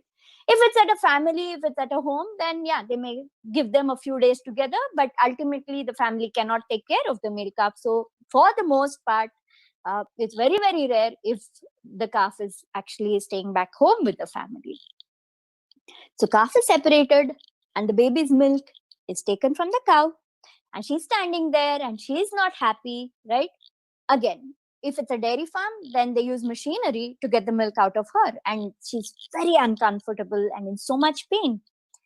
And that milk is taken, that milk is processed and then sent across, and then it travels through and then finally it's come to your home or to whichever kitchen where you're eating, and then it's getting boiled, and then it is brought to you. Compare the energy of that to the energy of the coconut milk, and would you even feel like drinking a sip of the milk after you thought of this whole thing? And I missed a bunch of the other processes in the middle when it comes to the dairy, because there are a lot of additives and stuff added to it too. But even if it's a very simple, just milk from a cow versus milk from a coconut, feel the difference in the energy between the two. When you think, okay, where did this come from? And when you connect to the food for a moment, and when you feel the food's energy, in that moment, you will know what choice to make. It'll be very, very easy. Normally, what we do is we look at something, we smell something, and then it's like, oh, I've got, my mouth is watering, I feel like having it. And without thinking, we just jump and have it. Instead, all you have to do is take a few moments to connect with the food, and you will not have it. You will automatically, slowly start making conscious, better and better and better choices. And then the beauty of making this conscious choice, every single time, instead of succumbing to cultural conditionings or your taste buds, you are taking back your power. You're taking back your own power to actually make a choice. And especially in this very, very important aspect of your life, which is food, which is so, so important, right? Every single day you're putting this energy into you. When you take your power back at that very basic level, what happens is you will go on to this path of taking your power back in many other levels also. That is automatically going to happen. And of course, your energy is always already having chosen not to have things that come from suffering, things that come from exploitation. Your energy level is already higher up. So again, it gives you an added boost on this beautiful journey you are on a journey of spirituality, meditation, spreading love, spreading positivity.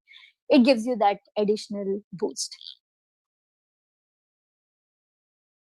Anything that you do when you want to make a choice, whether it is food, whether it is deciding something very big in your life, maybe choosing your life partner, maybe choosing your career, whatever it is, always spend some time not thinking, okay, not analyzing, because we tend to analyze a lot. We tend to compare a lot, like, okay, if I do this, this is what will happen. If I do this, this is what will happen. Instead, spend some time just sitting down and asking for universe's guidance. Just ask your higher self, your angel, the universe, the spirit, whatever it is. There is a lot of this beautiful energy and power inside you, within yourself, which is always guiding you on the right path, always guiding you on the highest good, the path that is of the highest good. It's just that often we just don't want to listen to it. That's it. We don't make the time to sit and listen to it. But if you make this into a daily habit, just sitting, asking for guidance, and just letting them guide you, letting the higher self, the higher energies guide you. When you do that, then it's going to be very easy. It's going to be a no-brainer to make conscious choices every single step of the way, no matter what you do. Sometimes it'll be a test. There have been situations where, inside, my higher self has told me that I should do this. I should make this conscious choice. I should make this decision. But outer conditionings have made me second guess myself. Like, no, but that doesn't seem right according to societal norms. That doesn't seem, right according to whatever I have grown up believing and learning. Over time, the more you trust your inner voice over these doubts created in your brain, the more you do that, again, the easier it's going to be to tune into that energy, to tune into that voice that tells you what to do, what not to do. I run a podcast called The Feel Good Factor. So it's all about finding joy, happiness, doing things that make you feel good. And one of the people I have interviewed on the podcast is my friend Smita, who is she's a healer. She's also into spirituality. She's a vegan herself. So she was talking about decisions, something beautiful she said about decisions, or something rather very simple she said about it. How do you know when you think that you have to do something and you hear this voice and you need to make that choice? How do you know whether it is your mind telling you what to do, your human physical earth level brain that is telling you what to do, versus a higher energy or your higher self and universal source telling you what to do? And she said something so simple. She said, a good way to judge the difference between the two is when you feel like doing something by the message of the universe, you will just want to do it. But when you do something which your mind is telling you, which may not be for the highest good, then you will feel the need to justify it.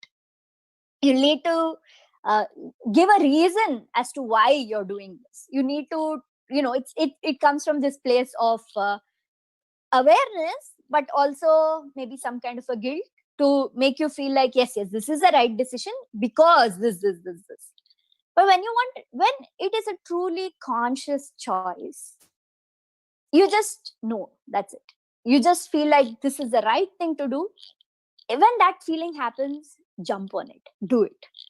That kind of a conscious choice is what led me today to be on my path of being vegan, to be on my path of spirituality, because I listened to I resisted it for the longest time, but finally when I decided to listen to it, I needed every excuse to not go vegan. But when I finally decided to go vegan, it was like, yeah, it was just right and it made sense. So it's a great way to detect how to, detect your connection, how to choose and how to make that conscious choice that is good for you.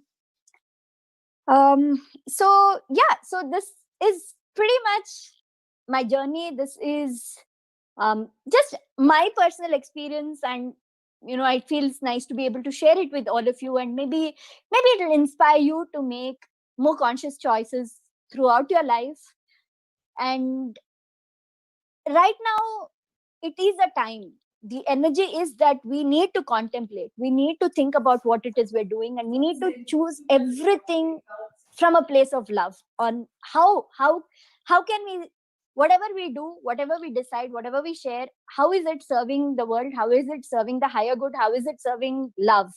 And making decisions from that place is going to help all of us together to move forward and make this a much more beautiful, happier, better world. So that's it. If you all have any questions, I'd be very happy to answer. Friends, do you have any questions? You can, I think, ask Ms. Shushmita. Thank you, Ms. Shushmita. It was wonderful. Thank you. Wonderful talk on conscious choices. Friends, you have some time. You can, I think, ask. Thank you very much, Sushmita ji. Thank you. That should have a nurse. Friends, now we have my friends coming up, Pradeep, who's a senior pyramid master. I think he'll be taking over.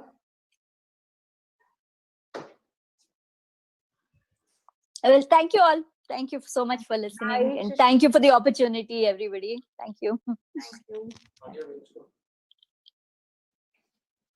Yes.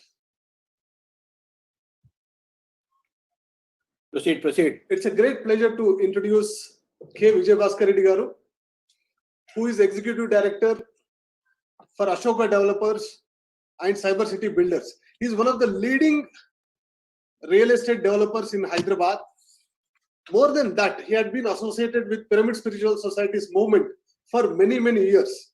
And under his chairmanship and leadership, we have conducted Dhyana Mahachakram, the large annual gatherings of Pyramid Spiritual Society's movement in Kartal from 2012 onwards. And under his chairmanship and leadership, we also have conducted 2019 Dhyana Mahila Chakram also. And he is wedded to Korupolu Niraja Garu, who is also a meditator, and they do meditate every single day. And my dear friends, I am a witness to their house, and they have conducted programs, meditation programs in their own home. They have constructed a pyramid on their home. So they are a very beautiful meditation family. And in the year 2008, Brahmaji Patriji appointed him as a trustee for Kailasapuri development, and under his leadership and guidance, there are so many developments that were taken in Kailasapuri. Like, we have acquired around 75 acres of land that is adjacent to 4,000 acres of forest land. And under his chairmanship and guidance, we also have constructed the world's largest pyramid, which is 180 feet by 180 feet, within 365 days in the year 2011. That is a construction marvel, my dear friends. So with this introduction, so I hand over to Sri Vijay Bhaskar Reddy Garu. Thank you, sir.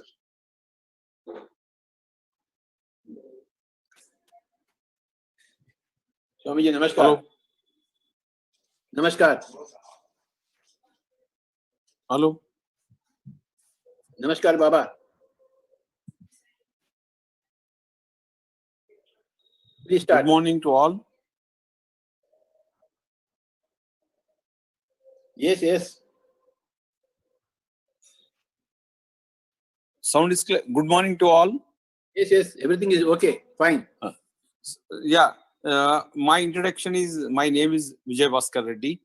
I am based at Telangana State, Hyderabad city. I am basically civil engineer. Then I am running a construction company in Hyderabad.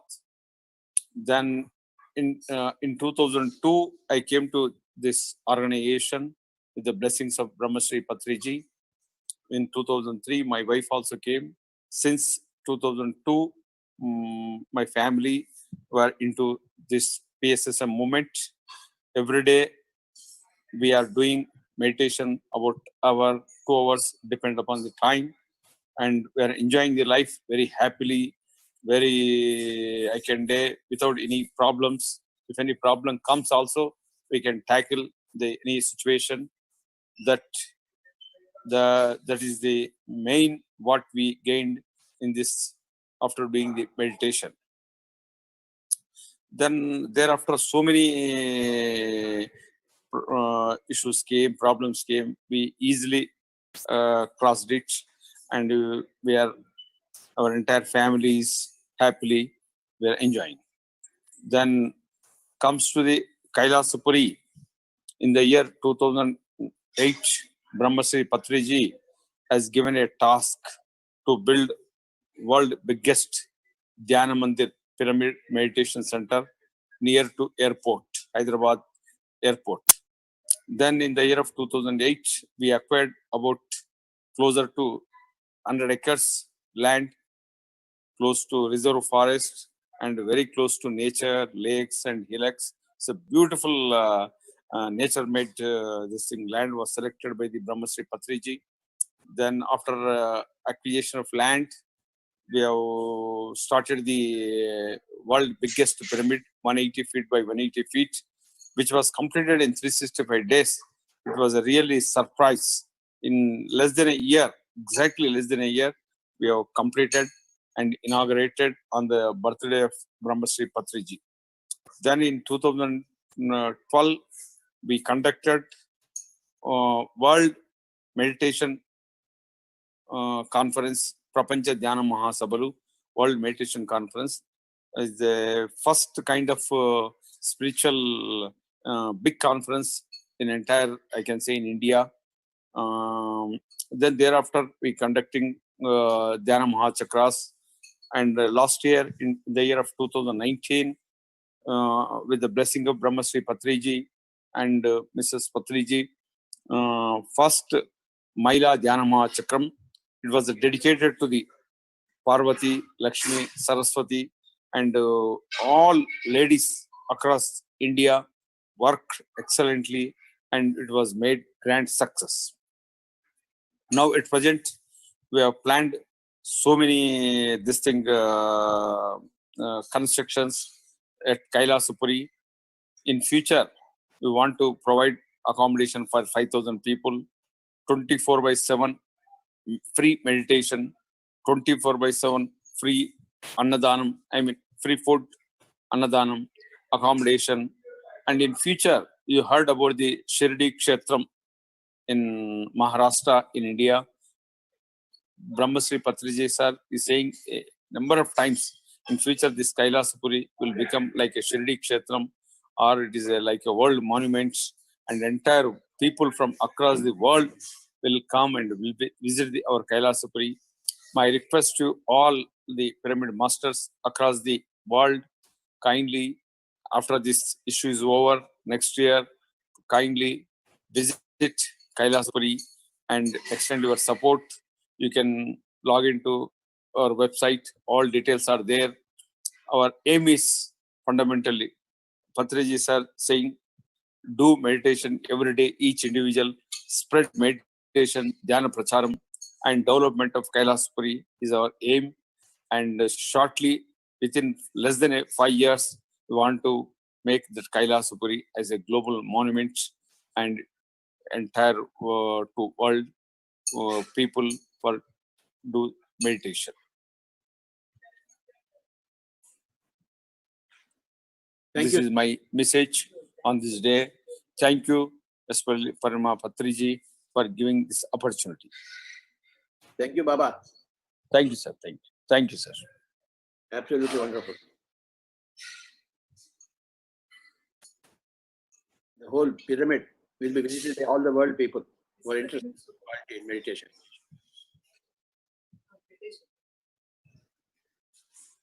Sir.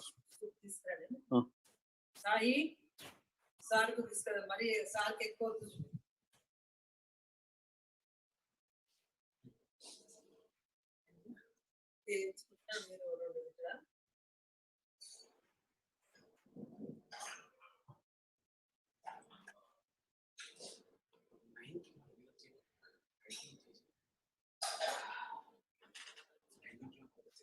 Yes, Shalini. Yes, sir.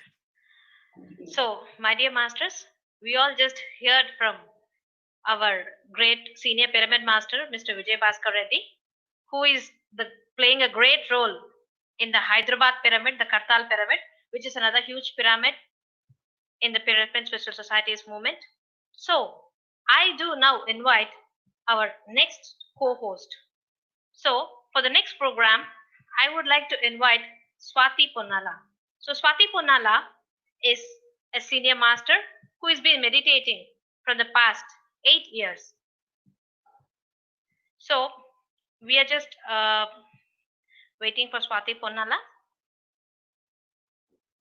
So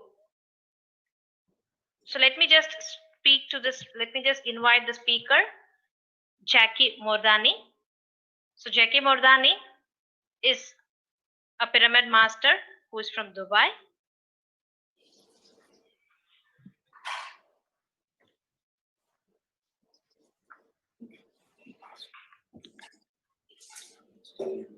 So let me just invite him. Yes, sir. Sir, we would like to on your mic, sir.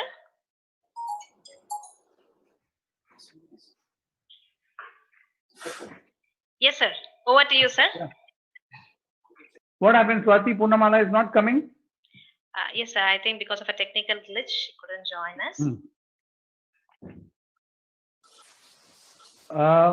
You can preside over the show, sir. Should I start? Yes, sir. Please. Namaste, Baba. Namaste, sir. Namaskar. Nice to see you here. Same here. Please shoot. Okay. I am God. We are all gods. These were the first words Patri sir uttered to an eager Dubai crowd audience, of which I was the one. The first sentence, I am God, was followed by silence, during which everyone thought that they were in the wrong room. Surely, a master who is famous for his humility could not be calling himself God. The second sentence, we are all gods, was perhaps even more unsettling. How can we be gods? Just a small, maybe 2 or 3 second pause between I am gods and we are gods made me think so much against the master that when you are, but in reality, when you are new to spirituality, it's difficult to absorb things like we are all gods. Good evening, my dear.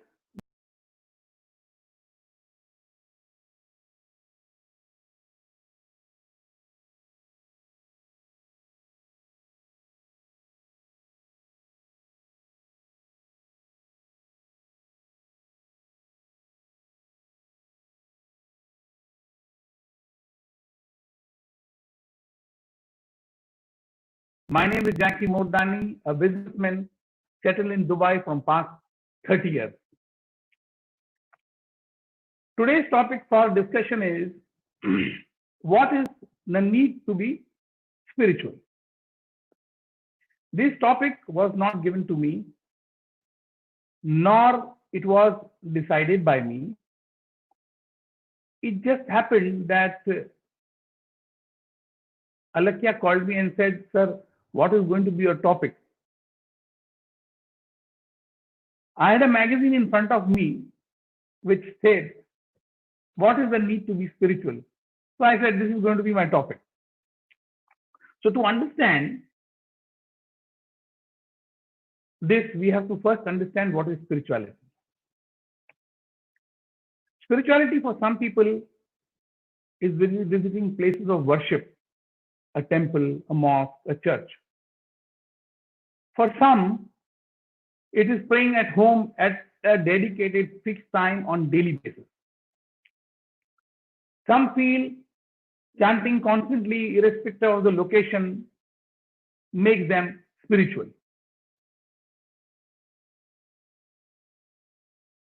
Some people who see spirituality in form of art, dance, music, and even at work, they get connected to the divine energy and feel they are spiritual. They sometimes get so engrossed in whatever activity they do, they are able to do it effortlessly and they think they are very spiritual. That's why they are able to do it. Likewise, there are numerous versions of spirituality. It is actually a very broad concept, which includes connection to a bigger part of which is bigger than ourselves. In reality, the inner quest, searching for the self, which is a universal human experience. It is the experience of detaching oneself from the conscious mind and attaining fluid, uninterrupted from thought to action. At the age of 8, an incident at home sparked my journey on this path of divinity. This journey was accelerated in 1985 onwards when I met Varsha, my wife, my best critic, my constant supporter, and a Buddha in her own right. The path took a new turn in the year 2008 when I met Patri sir for the first time. Patri sir asked us to get straight down to meditation without wasting any further time. We were all seated on the floor. He asked us to close the eyes. And he said he is going to make us meditate for 10 minutes. Since I was